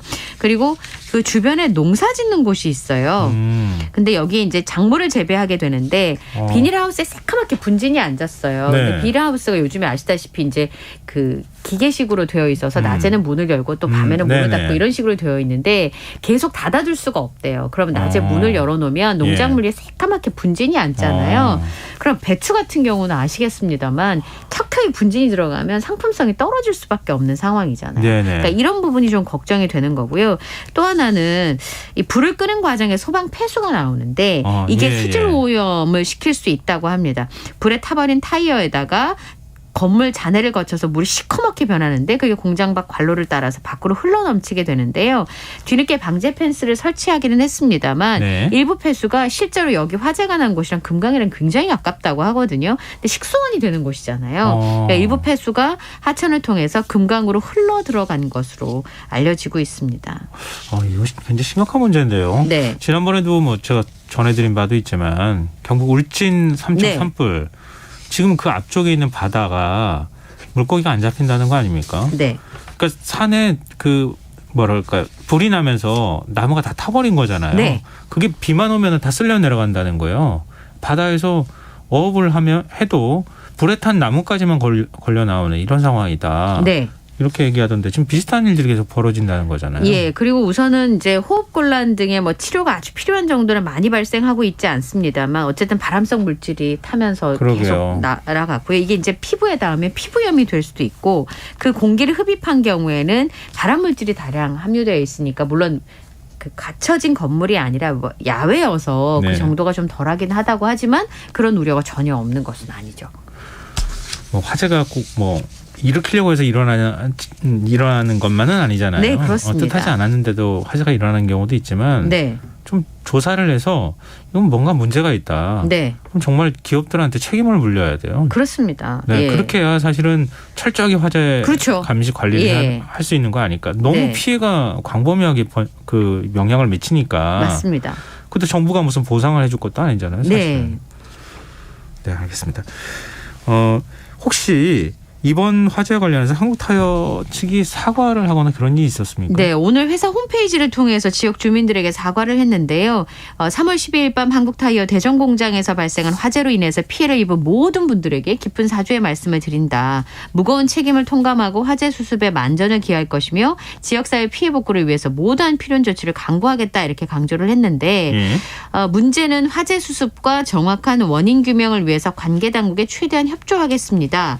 라고 설명을 했습니다만 실제적으로 어떠한 규모로 어떻게 보상을 하겠다라고 하는 부분들이 아직 확정이 되지 않고 발견되지 않았기 때문에 사실 지역 주민들이 사실 9년 전에도 한국타이어에서 화재가 발생을 했었잖아요. 그러니까 그 평소에 이제 타이어 공장이 옆에 있어서 불편한 점을 계속 감수하고 살았는데 화재가 연이어서 발생을 하면서 영업을 못하게 되신 분들도 있는데 어떻게 보상을 할 것인지 적절한 기준이나 얘기가 없기 때문에 그런 부분에 있어서는 굉장히 좀 답답해하시는 분들이 많으시더라고요. 생색내기거나 아니면 립 서비스로 끝나지 않기를 바랍니다. 네. 이번엔 확실히 뭔가 피해 보상에 나설 수 있었으면 좋겠습니다. 지금 여러분께서는 KBS 라디오 김성환의 시사회와 함께하고 계십니다. 밤참 뉴스 계속 이어가겠습니다. 아마 오늘 이 소식으로 언론들이 굉장히 보도를 많이 한 것으로 기억하는데요. 서울 강남의 한 아파트 단지에서 경비원이 극단적 선택으로 추정하는 사망 원인으로 사망하는 일이 있었어요. 네. 서울 강남의 한 아파트의 70대 경비원 박모 씨가 어제 아침에 숨진 채 발견됐는데 근무 초소 바로 앞이었습니다. 그런데 사망 직전에 동료들에게 호소문을 남겼어요. 관리소장이 정신적, 육체적 고통을 책임져야 한다면서 동료들이 받은 부당한 처우도 함께 써 있었습니다. 이 얘기를 좀 들어보면 하루 종일 이제 이 관리소장의 갑질 때문에 경비원이 극단적인 선택을 했다는 현수막까지 지금 걸려 있는 상황인데요. 아파트 주민들은 이제 몰랐다라고 하는 입장이고 관리소장이 자신을 죽음으로 몰아갔다는 유서를 남긴 채 숨긴 경비원 박모 씨에 대해서 동료들의 얘기를 들어보니까 작년 12월에 새 관리소장이 왔는데 그때부터 부당한 대우가 많아졌다는 겁니다. 업무 지시에 대해서 복명 복창을 요구한다거나 불법 주차를 단속해야 된다라는 이유로 아주 추운 겨울날 하루에 3시간씩 외부에 서 있도록 했다는 겁니다. 그래서 10명 정도가 이미 이제 다른 아파트로 이직을 한 경우도 있다고 하고요. 사소한 실수 때문에 문책이 잇따르고 있기도 했다는데 심할서 쓰고 감봉한다거나 이런 일들도 많이 벌어지고요. 그래서 이 박모 씨가 이 초소로 옮기고 3번째 출근하는 날 호소문을 남긴 채 숨진 채 발견이 됐습니다. 그런데 이제 관리소장 측에서는 이 내용을 다 부인하고 있는 상황이에요. 아니 무슨 복명 복창을 하라고 그럽니까? 네. 이렇게 해라고 말하면 이렇게 하겠습니다. 이렇게 얘기를 해야 된다는 거예요? 네, 그렇습니다. 그리고 더더구나 문제가 됐던 게 아까 전단을 붙였다라고 말씀을 드렸는데 관리소장이 오고 나서 이 숨진 박모 씨가 경비 반장이었는데요. 지난주에 반장에서 일반 경비원으로 강등이 됐다고 합니다. 그리고 그 전단들의 내용을 보면 10여 년간 근무한 박 씨를 인사권도 없는 소장이 칼춤을 췄다. 부당한 인사조치, 인격적 모멸감을 견디지 못해 숨졌다라는 내용들이 들어있었습니다. 그리고 소장에게 굉장히 모욕적인 말을 자주 들었다라고 하는 내용들이 전해지고 있는데 아침 조회 가면 목소리 그거밖에 못하냐? 다시 해봐. 근데 이제 나이 차이가 좀 많이 나는 거예요. 숨진 그 경비원 박모 씨는 74살이고 그 관리소장은 60대 초반인 것으로 알려지고 있거든요. 그러다 보니까 굉장히 모멸감을 느낄 수는 있었을 거란 생각이 좀 들고요. 넉 달 전에 왔는데 그리고 나서 경비 업무가 굉장히 많이 늘어났다고 합니다. 그리고 부당한 업무 지시가 반복이 됐다고 하는데요. 인수인계가 5분이면 끝나는데 옷을 벗지 말고 입은 상태로 여기 둘이서 앉아 있어라 이런 지시를 하기도 하고 검은 머리로 염색을 해라. 신발은 또 검정색으로 신어라. 이런 부당한 지시를 했다는 겁니다. 근데 이제 관리소장의 얘기는 그런 갑질을 한 적이 없고 주차 단속은 업무 범위에 속하는 것이니까 당연히 열심히 해야 되는 거다. 그리고 머리 염색을 지시한 적이 없다. 이렇게 얘기를 했다고 합니다. 입장이 다르기 때문에 달리 설명할 수는 있을 것 같은데 각자 주장은 엇갈릴 수 있겠죠. 근데 지금 이제 말씀하셨던 그런 내용이 사실이라고 한다면 이거는 갑질에 해당하지 않을까 이런 생각을 하게 되네요.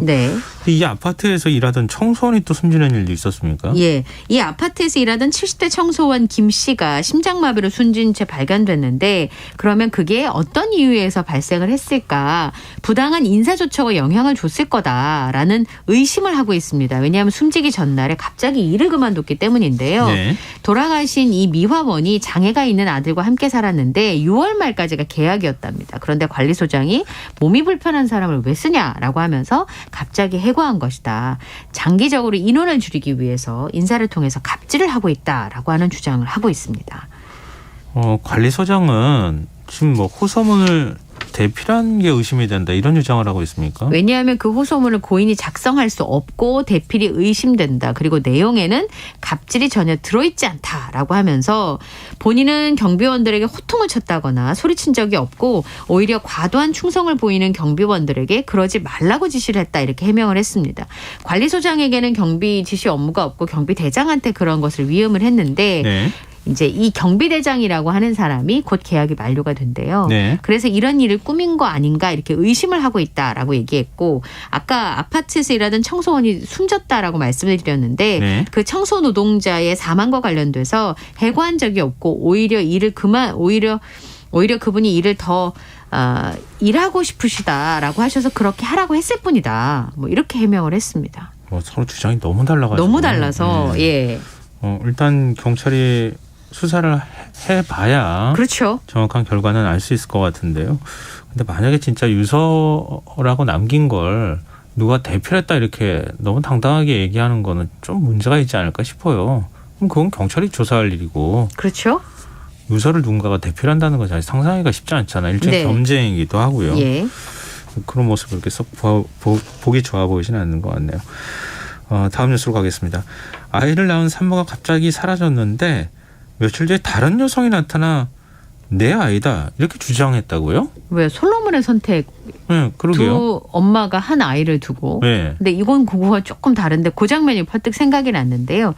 지난 1일 날 대구의 한 대학병원에 만삭의 산모가 진료 소견서를 가지고 응급 입원을 했다고 합니다. 입원을 하고 나자 제왕절개로 아이를 출산을 했고요. 아이가 신생아실 중환자실에 입원을 했습니다. 네. 산후조리를 닷새 정도 하고 나서 이 산모는 산후조리가 끝났으니까 퇴원을 했고 아이는 병원 측에서 이제 검사가 좀 더 필요한 게 남아서 아이만 남기고 산모가 먼저 퇴원을 했습니다. 예. 병원 측에서 이제 검사가 다 끝났으니까 13일 날 아이를 데려가도 좋다 이렇게 얘기를 했는데 네. 엄마가 찾아왔어요. 30대 여성이.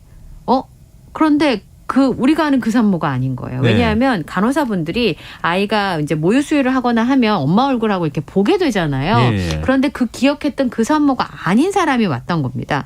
이 여성이 출산 기록에 적힌 여성의 신분증도 제시를 하고 가족관계 증명서도 냈지만 원래 산모와 체격하고 이런 게 너무 달라서 이거를 신생아실 간호사가 굉장히 수상하게 여기고 경찰에 신고를 했다고 합니다. 네. 그러니까 얼핏 보기에도 딱 다르다는 걸 느낄 수 있었다는 겁니다.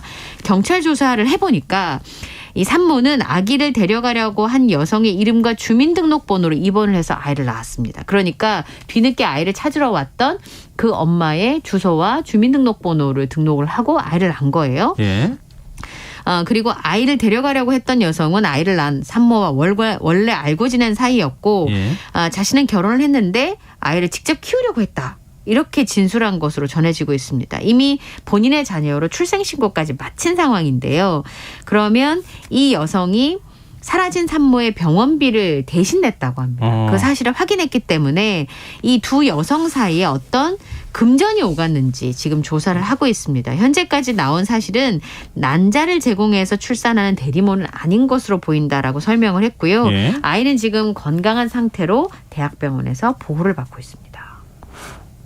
아이가 무슨 물건도 아니고 네. 난 사람 따로 출생부에 기록한 거 따로 이렇게 네. 지금 했다는 거잖아요. 두 처음에는 사람은 같은 사람이지만 예. 그러니까 그렇게 등록을 했으니까 그 사람 네. 이름으로 그렇죠. 좀 실제로 아이 낳은 사람은 따로 있는 거잖아요. 그렇죠. 이거 어떻게 가능할까? 미리 네. 다 알고 있었던 것 같은데 두 사람 사이는 그렇죠. 뭔가 좀 이상하네요. 하여튼 자 마지막 뉴스로 가겠습니다. 요즘에 주 69시간 이런 얘기도 나오는데 이런 소식을 제일 사람들이 좋아할 것 같아요. 그렇죠. 이 달력을 보면 엄마들은 아이들을 데리고 이 붙어 있는 휴일에 어디를 가야 되나 이런 고민들을 하게 됩니다. 부처님 오신 날과 성탄절에도 대체 공휴일이 적용이 된다고요? 네, 그러면 부처님. 연이어서 이렇게 연휴가 가능한 거죠? 그러니까 지금부터 달력을 다시 보십시오. 이제 달라질 수 있습니다.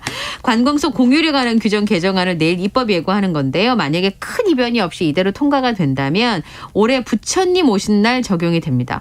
5월 27일입니다. 부처님 오신 날은 토요일이에요. 그럼 다음 주 월요일이 빨간 날이 되니까 토, 일, 월, 사흘 동안 연휴가 가능해집니다. 그러면 아이들 있는 집은 빨리 대책을 세우셔야 됩니다. 근데 올해 크리스마스는 월요일이기 때문에 영향을 받지 않는데 앞으로도 이제 크리스마스가 대체 공휴일로 지정이 되면 올해의 부처님 오신 날처럼 되겠죠. 그리고 신정과 현충일도 대체 공휴일 확대 대상으로 검토가 되는데 이번엔 빠졌다고 합니다. 이제 경제에 미치는 영향들을 고려해서 선택해야 된다라고 설명을 했는데요. 다음 달 5일까지 진행이 되고요. 입법 예고가 이후에 법제처 심사 국무회의 대통령 재가를 통해서 공포될 예정입니다. 네, 얘기하시면서 너무 좋아하셔가지고 이영경 캐스터는 제가 볼 때는 여긴 적용은 거의 뭐 전 계속 생방이 일하시죠? 있겠지요. 아까 물어보셨잖아요. 생방이냐고. 생방이 있겠지요. 예. 네, 알겠습니다. 하여튼 모든 사람들이 이때만이라도 좀 행복해졌으면 좋겠습니다. 그러게 말입니다. 자, 밤차뉴스 여기서 마무리하겠습니다. 지금까지 이영경 뉴스캐스터와 함께했습니다. 고맙습니다. 감사합니다.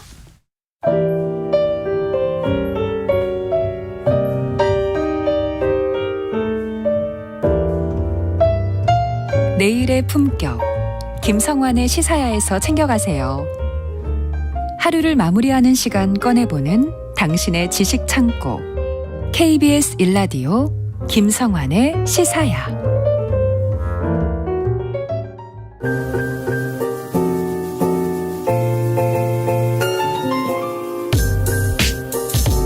흥미로운 미술 세계로 안내드리는 시간이죠. 미술랭 가이드.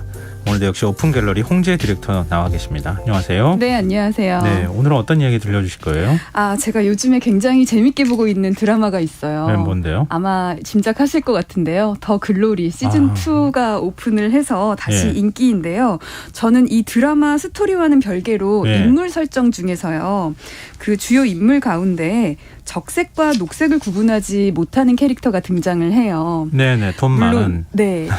네. 그래서 정록색약 같은 경우에는 교정을 통해서 일상생활이 충분히 가능하다는 이야기를 들었기는 했는데요. 네. 새삼 색의 중요성에 대해서 한번 떠올리게 되더라고요. 네. 그래서 우리가 미술에 대해 얘기를 하면서도 정작 작품 분위기의 기본을 이루는 이 색, 컬러에 대한 이야기는 한 번도 안 했구나 하는 생각이 들어서 오늘은 색에 대한 이야기를 한번 해보려고 합니다. 색채는 기본적으로 과학적 현상에 의해서 인식이 되지만요. 괴테는 색채론을 통해서 색의 인식은 주관적인 해석이다라고 적은 바가 있거든요. 네. 다시 말해서 색채가 갖는 정서적이고 심리적인 심상이 있다는 거죠. 그래서 궁금해졌는데요. 네. 진행자님께서는 혹시 어떤 색 제일 좋아하세요? 좀 어렸을 때는요, 노란색 좋아했어요. 네. 근데 나이 들면서 좀 바뀌더라고요. 네. 나이 들면서 약간 파란색 계통이 좋아지더라고요. 파란색 계통이요? 네. 저도 파란색 제일 좋아하는데. 지금도 그런. 네, 파란색 오늘도 계통을 제가 옷을 좋아하는 입으셨어요? 파란색 중에서 네, 가장 좋아하는 색깔 니트를 좀 입고 와봤는데요. 네. 색에 대한 취향을 알면 곧 그 사람의 성향도 알 수 있다고 하죠. 2015년 유고프라는 조사기관의 설문 결과에 따르면 세계적으로 가장 인기 있는 색은 파란색이라고 합니다. 저는 그 세계에 많은 사람 중에 그냥 한 명일 뿐이네요. 네, 그 동서양 구분 없이요. 모든 나라에서 한 25%에서 30% 정도의 사람들이 파란색을 가장 좋아한다고 답했다고 하는데요. 네. 그렇다면 우리는 왜 이토록 파란색을 좋아할까 생각을 해보면요. 네. 2010년에 캘리포니아 대학의 스티븐과 캐런이 같이 이제 공동 연구를 했는데요. 네. 인간은 자신이 가장 좋아하는 환경, 물체, 경험을 연상시키는 색깔을 좋아한다고 주장을 펼쳤습니다. 여기에 대해서 한 컬러 컨설턴트는요. 파란색이란 좋은 날씨를 떠올리게 한다. 화창한 날의 파란 하늘, 고요한 바다의 푸르름처럼 우리는 무의식적으로 파란색을 고요함, 차분함, 평온함, 안정감과 연관을 짓는다.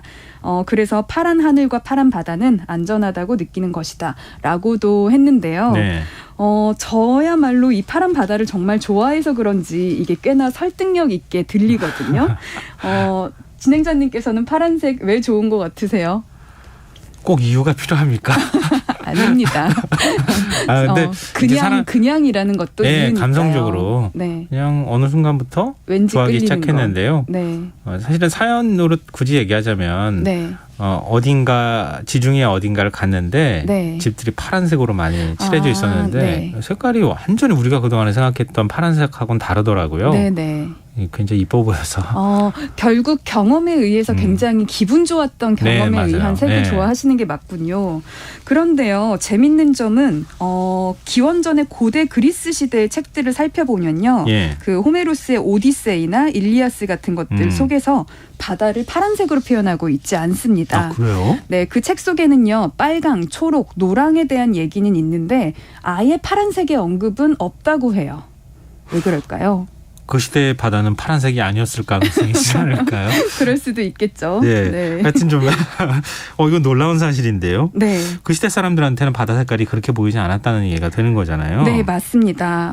실제로 파랗지 않은 바다도 있을 거긴 한데요. 네. 우리나라 바다도 가만히 보면 뭐 회색일 때도 있고, 맞아요. 약간 검푸르기도 하고 이렇잖아요. 제주도 가는 페리나 이런 거 타면요, 네. 정말 실감하게 돼요. 네. 바다 색깔이 시커멓게 느껴지는 맞아요. 때가 있어요. 네. 절대로 바다는 파랗지 않구나라고 느껴질 때가 종종 있는데요. 네. 그래도 누가 봐도 파란 바다도 있었을 텐데 파란색에 대한 묘사가 전혀 없다는 것은 약간 의아하잖아요. 근데 당시 문화권 속에서 파란색에 상응하는 단어가 없었다고 합니다. 네.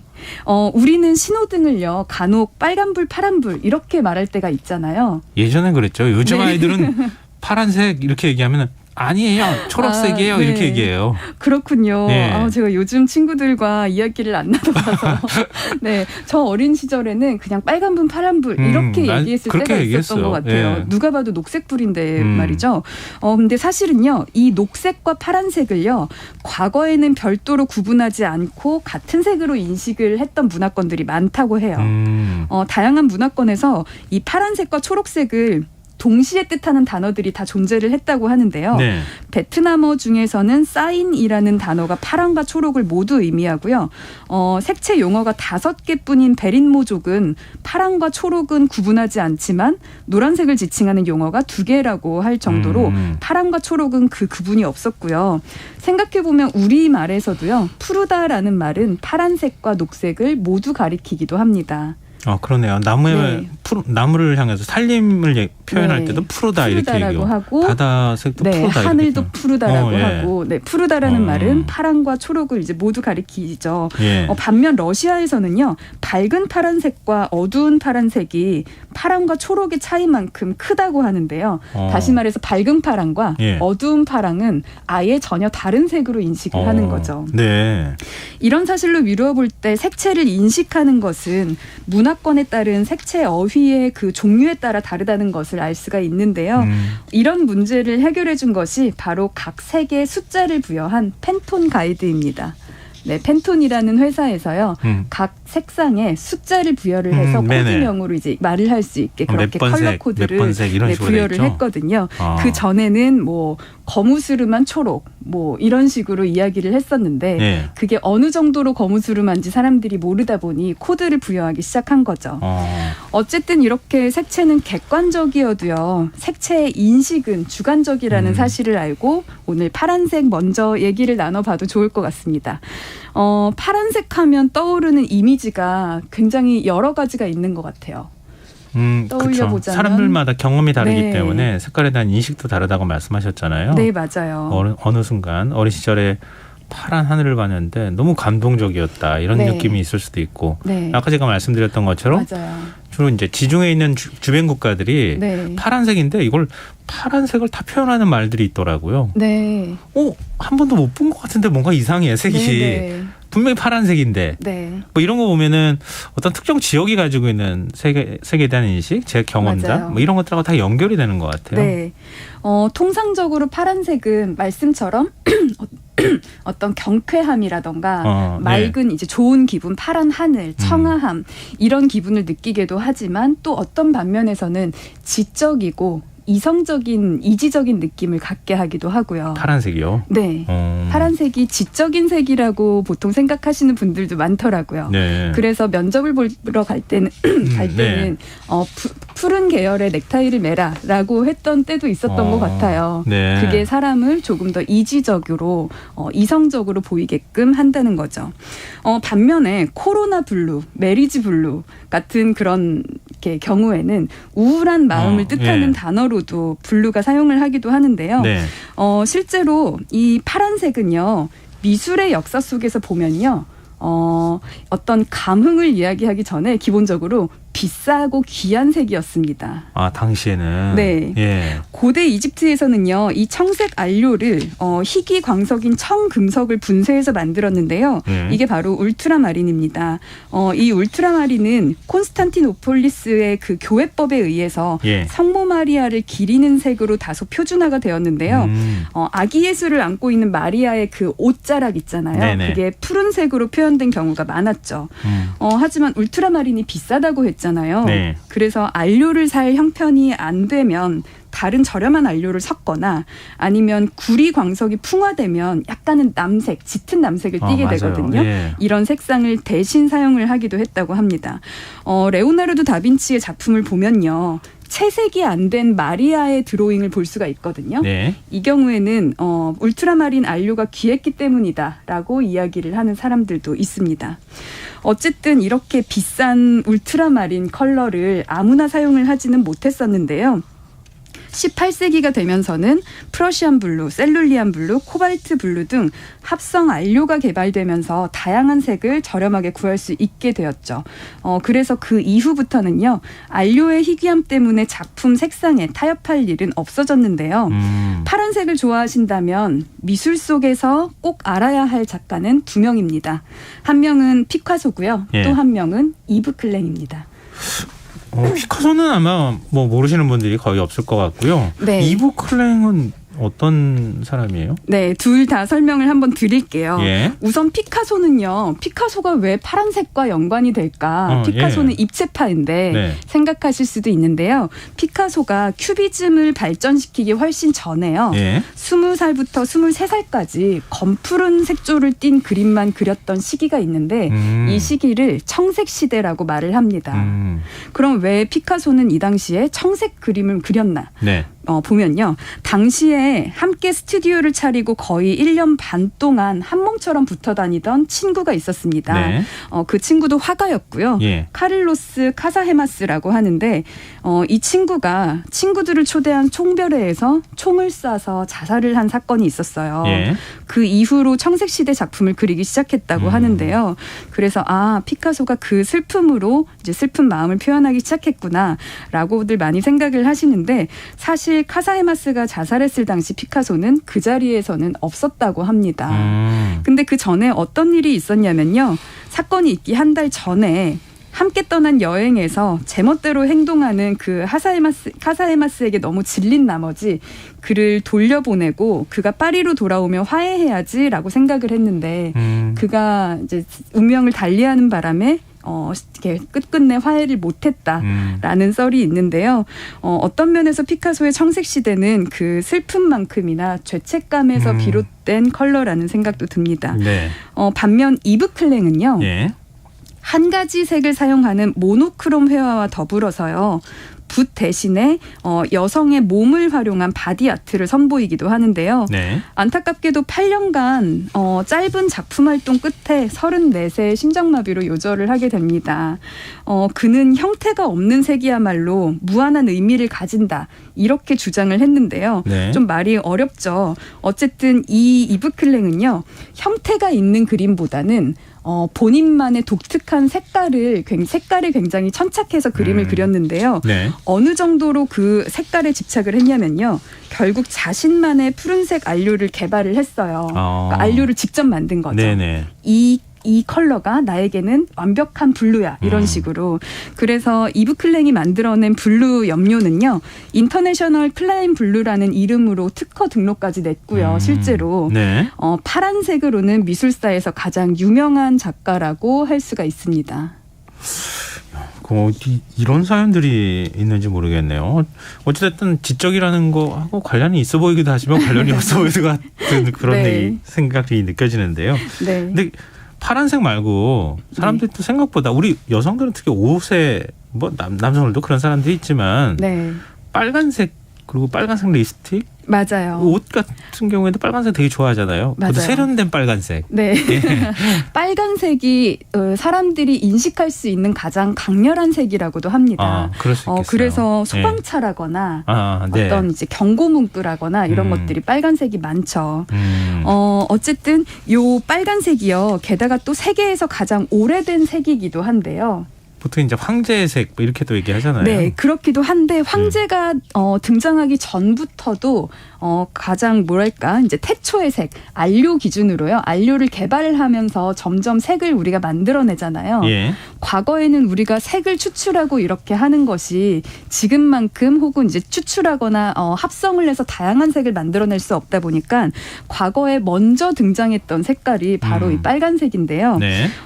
생각해 보면 우리 삼원색 빨강, 파랑, 노랑만 있어도 이걸 섞어서 여러 가지 색을 만들어낼 수 있다고 하잖아요. 네. 그런데 빨강, 파랑, 노랑 중에서 생각해 보면 빨간 꽃, 노란색 새 이런 것들은 자연 속에 많이 존재하는데 네. 파란색 꽃이나 파란색 새가 아주 이렇게 많지는 않죠. 예, 맞아요. 사진 속에서는 봤지만 예. 그러다 보니까 이 보통 색을 내는 안료는 자연물로부터 추출을 하다 보니 빨강, 노랑이 더 이제 추출하기가 쉬운 상황이었습니다. 그 중에서도 가장 태초에 먼저 드러난 색은 빨간색인데요. 네. 알타미라 동굴 벽화 들어보셨죠? 예. 거기에 있는 들소는 빨간색으로 칠해져 있고요. 또 라스코 동굴 벽화의 말은 노란색으로 칠해져 있습니다. 이 두 가지 색은 모두 산화된 철로부터 색을 얻는 방법으로 칠해졌는데요. 네. 철은 지구상에서 가장 풍부한 광물이기도 해서 당시에도 얻기가 쉬웠겠죠. 요 중에서 빨간색을 먼저 얘기를 해보자면요. 아까 말씀드렸듯이 빨간색은 경고 이런 문구로 보여지기도 하지만 네. 떠오르는 이미지는요. 아마도 뭐 열정 혹은 네. 사랑의 감정 혹은 분노 그러네요. 네. 다 근데 생각해 보면 뭐 긍정이냐 부정이냐가 좀 다를지는 모르겠지만 예. 뭔가 되게 활활 타오르는 그런 이제 좀 격한 감정을 많이 드러내는 컬러인 것 같아요. 네. 네. 그래서 이 고대 이집트 로마 시대에는요. 빨간색이 왕권과 강인함의 상징이었는데요. 네. 이 빨간색이요. 사실 피의 색깔과도 같잖아요. 그러다 보니까 네. 건강 혹은 승리를 의미를 하기도 했다고 합니다. 당시에 뭐 승리라고 하는 건 결국 전쟁을 통해서 이기는 네, 것이니까. 맞습니다. 전쟁을 통해서 이제 막 피를 많이 보겠죠. 네. 그리고 승리해서 돌아온 그 이제 군사들에게 이제 붉은색 깃발을 이제 휘둘렸다고 하기도 하고요. 승리의 네. 깃발을. 예. 그리고 또 눈에 워낙 잘 띄는 색이다 보니까 왕권 등의 특별한 지위를 부각시킬 때만 사용을 했습니다. 동서고금을 막론하고 빨강은 왕실과 귀족들이 선호하는 색이었기는 했거든요. 생각해보면 우리나라도 조선시대에도 그쵸. 왕은 붉은색 옷을 입었잖아요. 맞아요. 임금이 네. 있던 용포는 다 붉은색이었던 걸 보면 이제 우리나라도 예외가 아니죠. 실제로 18세기 프랑스에서는요. 빨간색이 귀족 계급의 표식이었고 베르사유 궁전을 드나들 수 있는 신분증 역할을 하기도 했다고 하는데요. 이 빨간색을 아까도 표현하실 때 예쁜 빨간색, 세련된 빨간색이라는 네. 표현을 하셨는데요. 고대 사람들도요. 작품에 쓸 완벽한 빨간색 안료를 찾기 위해 노력을 많이 했다고 합니다. 근데 그 전에는 이집트인들이 사랑했던 진사라는 광물이 있었는데요. 네. 여기서 추출한 빨간색이 굉장히 빨갛고 예뻤다고 해요. 근데 거기에는 독성이 강한 수은이 포함되어 있어서 이제 강렬한 인상만큼이나 위험한 색이었다고 하는데요. 이후에는 곤충인 연지벌레, 일종의 무당벌레 종류인데 네. 벌레로부터 추출한 코치닐이라는 안료를 발명해서 더 안전하게 사용하기도 했다고 하고요. 이거는 인류가 찾아낸 가장 안전하고 선명한 빨간색이라고 하는데요. 지금도 립스틱이라거나 네. 그런 식용 색소로도 많이 활용이 된다고 합니다. 어렸을 때 네. 이 벌레, 곤충 이렇게 잡아가지고 하면 색깔 노란색 같기도 하고 빨간색 같은 네, 그게 맞아요. 나왔었어요. 벌레에서도 많이 추출을 하더라고요. 광물, 벌레 혹은 꽃잎 뭐 이제 이런 네. 곳에서 추출을 하는데 반면에요. 빨간색이 이렇게 이제 강렬하고 왕권을 상징한다거나 많이 쓰였는데 노란색은요. 네. 노란색도 사실 예전부터 이제 태초의 색으로 빨간과 함께 더불어서 많이 보였던 색깔인데요. 네. 확실히 빨간색에 비해서 연약한 느낌이 좀 있는 것 같아요. 노란색은. 그렇지만도 않은 것 같은데요. 그렇지만도 방구 않나요? 해바라기 네. 좀 속되게 표현하면 환장한다 뭐 이런 느낌 있잖아요. 네. 사람이 약간 네. 뭔가 가만히 있지 못하고 광기에 약간 휩싸인 것 같은. 다시 말해서 권위가 있어 보이는 색은 아니라는 거죠. 네. 왕들이 즐겨 쓸 만한 그런 색깔은 아니었던 것 같아요. 황금을 대신 사용하기를 했는데요. 지금 여기서 이제 황금색과 노란색을 이제 분리해서 생각을 한다면 네. 노란색은 서양에서는 그렇게 권위 있게 보지는 않았고 일종의 여성의 색으로 여겨졌는데요. 대신 동양에서는요. 주황빛을 띠는 그런 오렌지 컬러를 불교나 힌두교에서 무지함을 불태우는 불길의 색이다. 뭐 이렇게 말을 하면서 네. 승려들 옷을 생각해 보면 이렇게 오렌지 컬러의 승려복 같은 것들이 많이 있잖아요. 티베트 불교. 네, 맞아요. 네. 이제 불교나 힌두교에서는 이 이제 오렌지빛의 노란색 컬러가 이제 깨달은 자의 색이다라고 해서 일종의 이제 좀 서양과는 다르게 사용된 그런 이렇게 일례가 있습니다. 네. 노란색에 가장 매료되었던 화가를 제가 여쭈려고 했는데요. 네. 먼저 말씀을 해버리셨어요. 아 그래요? 고흐. 생각하는 게 그거밖에 없어서. 근데 맞는 노란색이라고 말씀이세요. 하면. 네, 대표적인 작가니까. 네. 근데 고흐도요. 이제 고갱이 고흐를 생각을 할 때 실제로 빈센트는 노란색을 좋아했다라고 할 정도로 우리도 모두 알고 있듯이 빈센트는 네. 노란색을 좋아했는데요. 고흐가 많이 사용했던 색은 인디언 옐로우입니다. 그런데 이 색소는요. 소나 낙타의 소변에서 추출을 했기 때문에 냄새가 많이 났다고 하는데요. 아, 그래요? 네. 고흐의 별이 빛나는 밤을 보면은 이제 밤하늘 위로 소용돌이 치는 별과 이제 빛나는 달이 있죠. 이게 바로 인디언 옐로우인데요. 사실상 자화상에서는 그렇게 옐로우 톤이 많이 쓰이지는 않았어요. 그런데 그가 그렸던 초상화 시인 웨젠보흐라는 작품은요. 별이 빛나는 밤에처럼 블루와 옐로우의 그 대비를 극대화했는데요. 사실은 이 웨젠보흐의 눈동자 컬러가 지금은 노란색으로 칠해져 있거든요. 네. 근데 원래는 녹색이었는데 안료색이 발해서 노란색이 되었다는 설이 있어요. 왜냐하면 그 동생 테오에게 쓴 편지에는 녹색 눈의 독특한 외모를 가진 젊은이라고 그 웨젠보흐를 설명하고 있거든요. 예. 네. 뭐 여기도 사실 색에 대한 인식이 좀 다른 걸 알 수가 있는 것 같은데요. 네. 지금 이제 여러 가지 색에 대해서 얘기하셨는데 네. 안료를 새롭게 찾아내고 발명하고 이러는 것하고 색의 어떤 인식이 달라지는 것하고 굉장히 밀접하게 관련이 있겠어요. 네, 맞아요. 안료가 얼마나 또 이렇게 잘 발달을 했느냐에 따라서 화가들이 그러네요. 그 안료를 또 사용할 수가 있었는데요. 네. 녹색은요. 이게 더 훨씬 심했어요. 이 사용의 제한에 대해서. 왜냐하면 중세 시대에는 혼색을 또 금기하는 경향이 있었거든요. 아, 그럼 그러니까 한색으로 단색으로만 해야 네, 된다. 맞아요. 그 신의 어떤 순수성을 이렇게 표현을 하려면 혼색을 하면 안 된다라고 해서 네. 이제 초록색을 마음껏 사용하지 못했다가 나중에 르네상스 시대부터 이걸 좀 사용을 많이 할 수 있었다고 하죠. 네. 그리고 또 재미있는 거는요. 사실은 이 사람들이요 정말 안료를 목숨 걸고 색을 내려고 했다라는 생각이 드는데요. 예. 그 스웨덴에 한 화학자가 있습니다. 예. 칼 셸레라는 사람인데요. 이 셸레가 발명을 한 그린 컬러를 셸레 그린이라고 이름을 지었는데 여기에는 비소 함량이 위험 수준으로 섞여 있어서 실제로는 이것 때문에 사람이 죽기도 하고 이 화학자도 역시 이것 때문에 이제 그렇게 생을 달리해서 결국에는 이 안료를 더 이상 쓰지 못하게 했다는 이야기도 있습니다. 청취자분 가운데 한 분이 네. 보라색 좋아해요. 그건 이제 귀한 색이에요. 이렇게. 보라색이요. 예, 그러니까 이렇게 해주셨는데요. 보라색이요. 정말 귀한 색인데요. 우리가 요즘에는 금수저를 물고 태어났다고 하잖아요. 비잔틴 제국에서는요. 보라색으로 태어났다라는 표현이 황실만 사용하는 보라색 침실에서 태어난 왕자에게만 썼던 그런 네네. 표현이라고 합니다. 예. 그만큼 보라색은요. 조개의 그 분비샘에서 추출을 하는데요.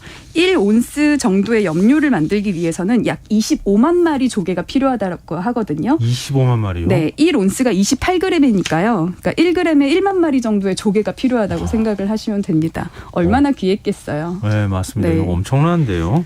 근데 말씀을 듣다 보니까 점점 재밌어지는 것 같아요. 색이. 네.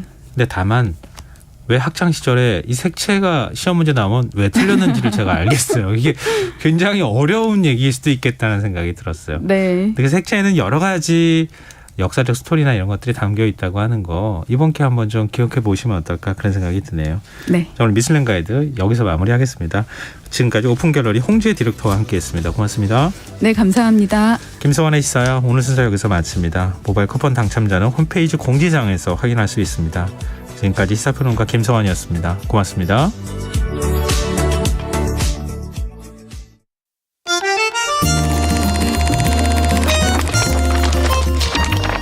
이다혜의 영화관, 정여울의 도서관.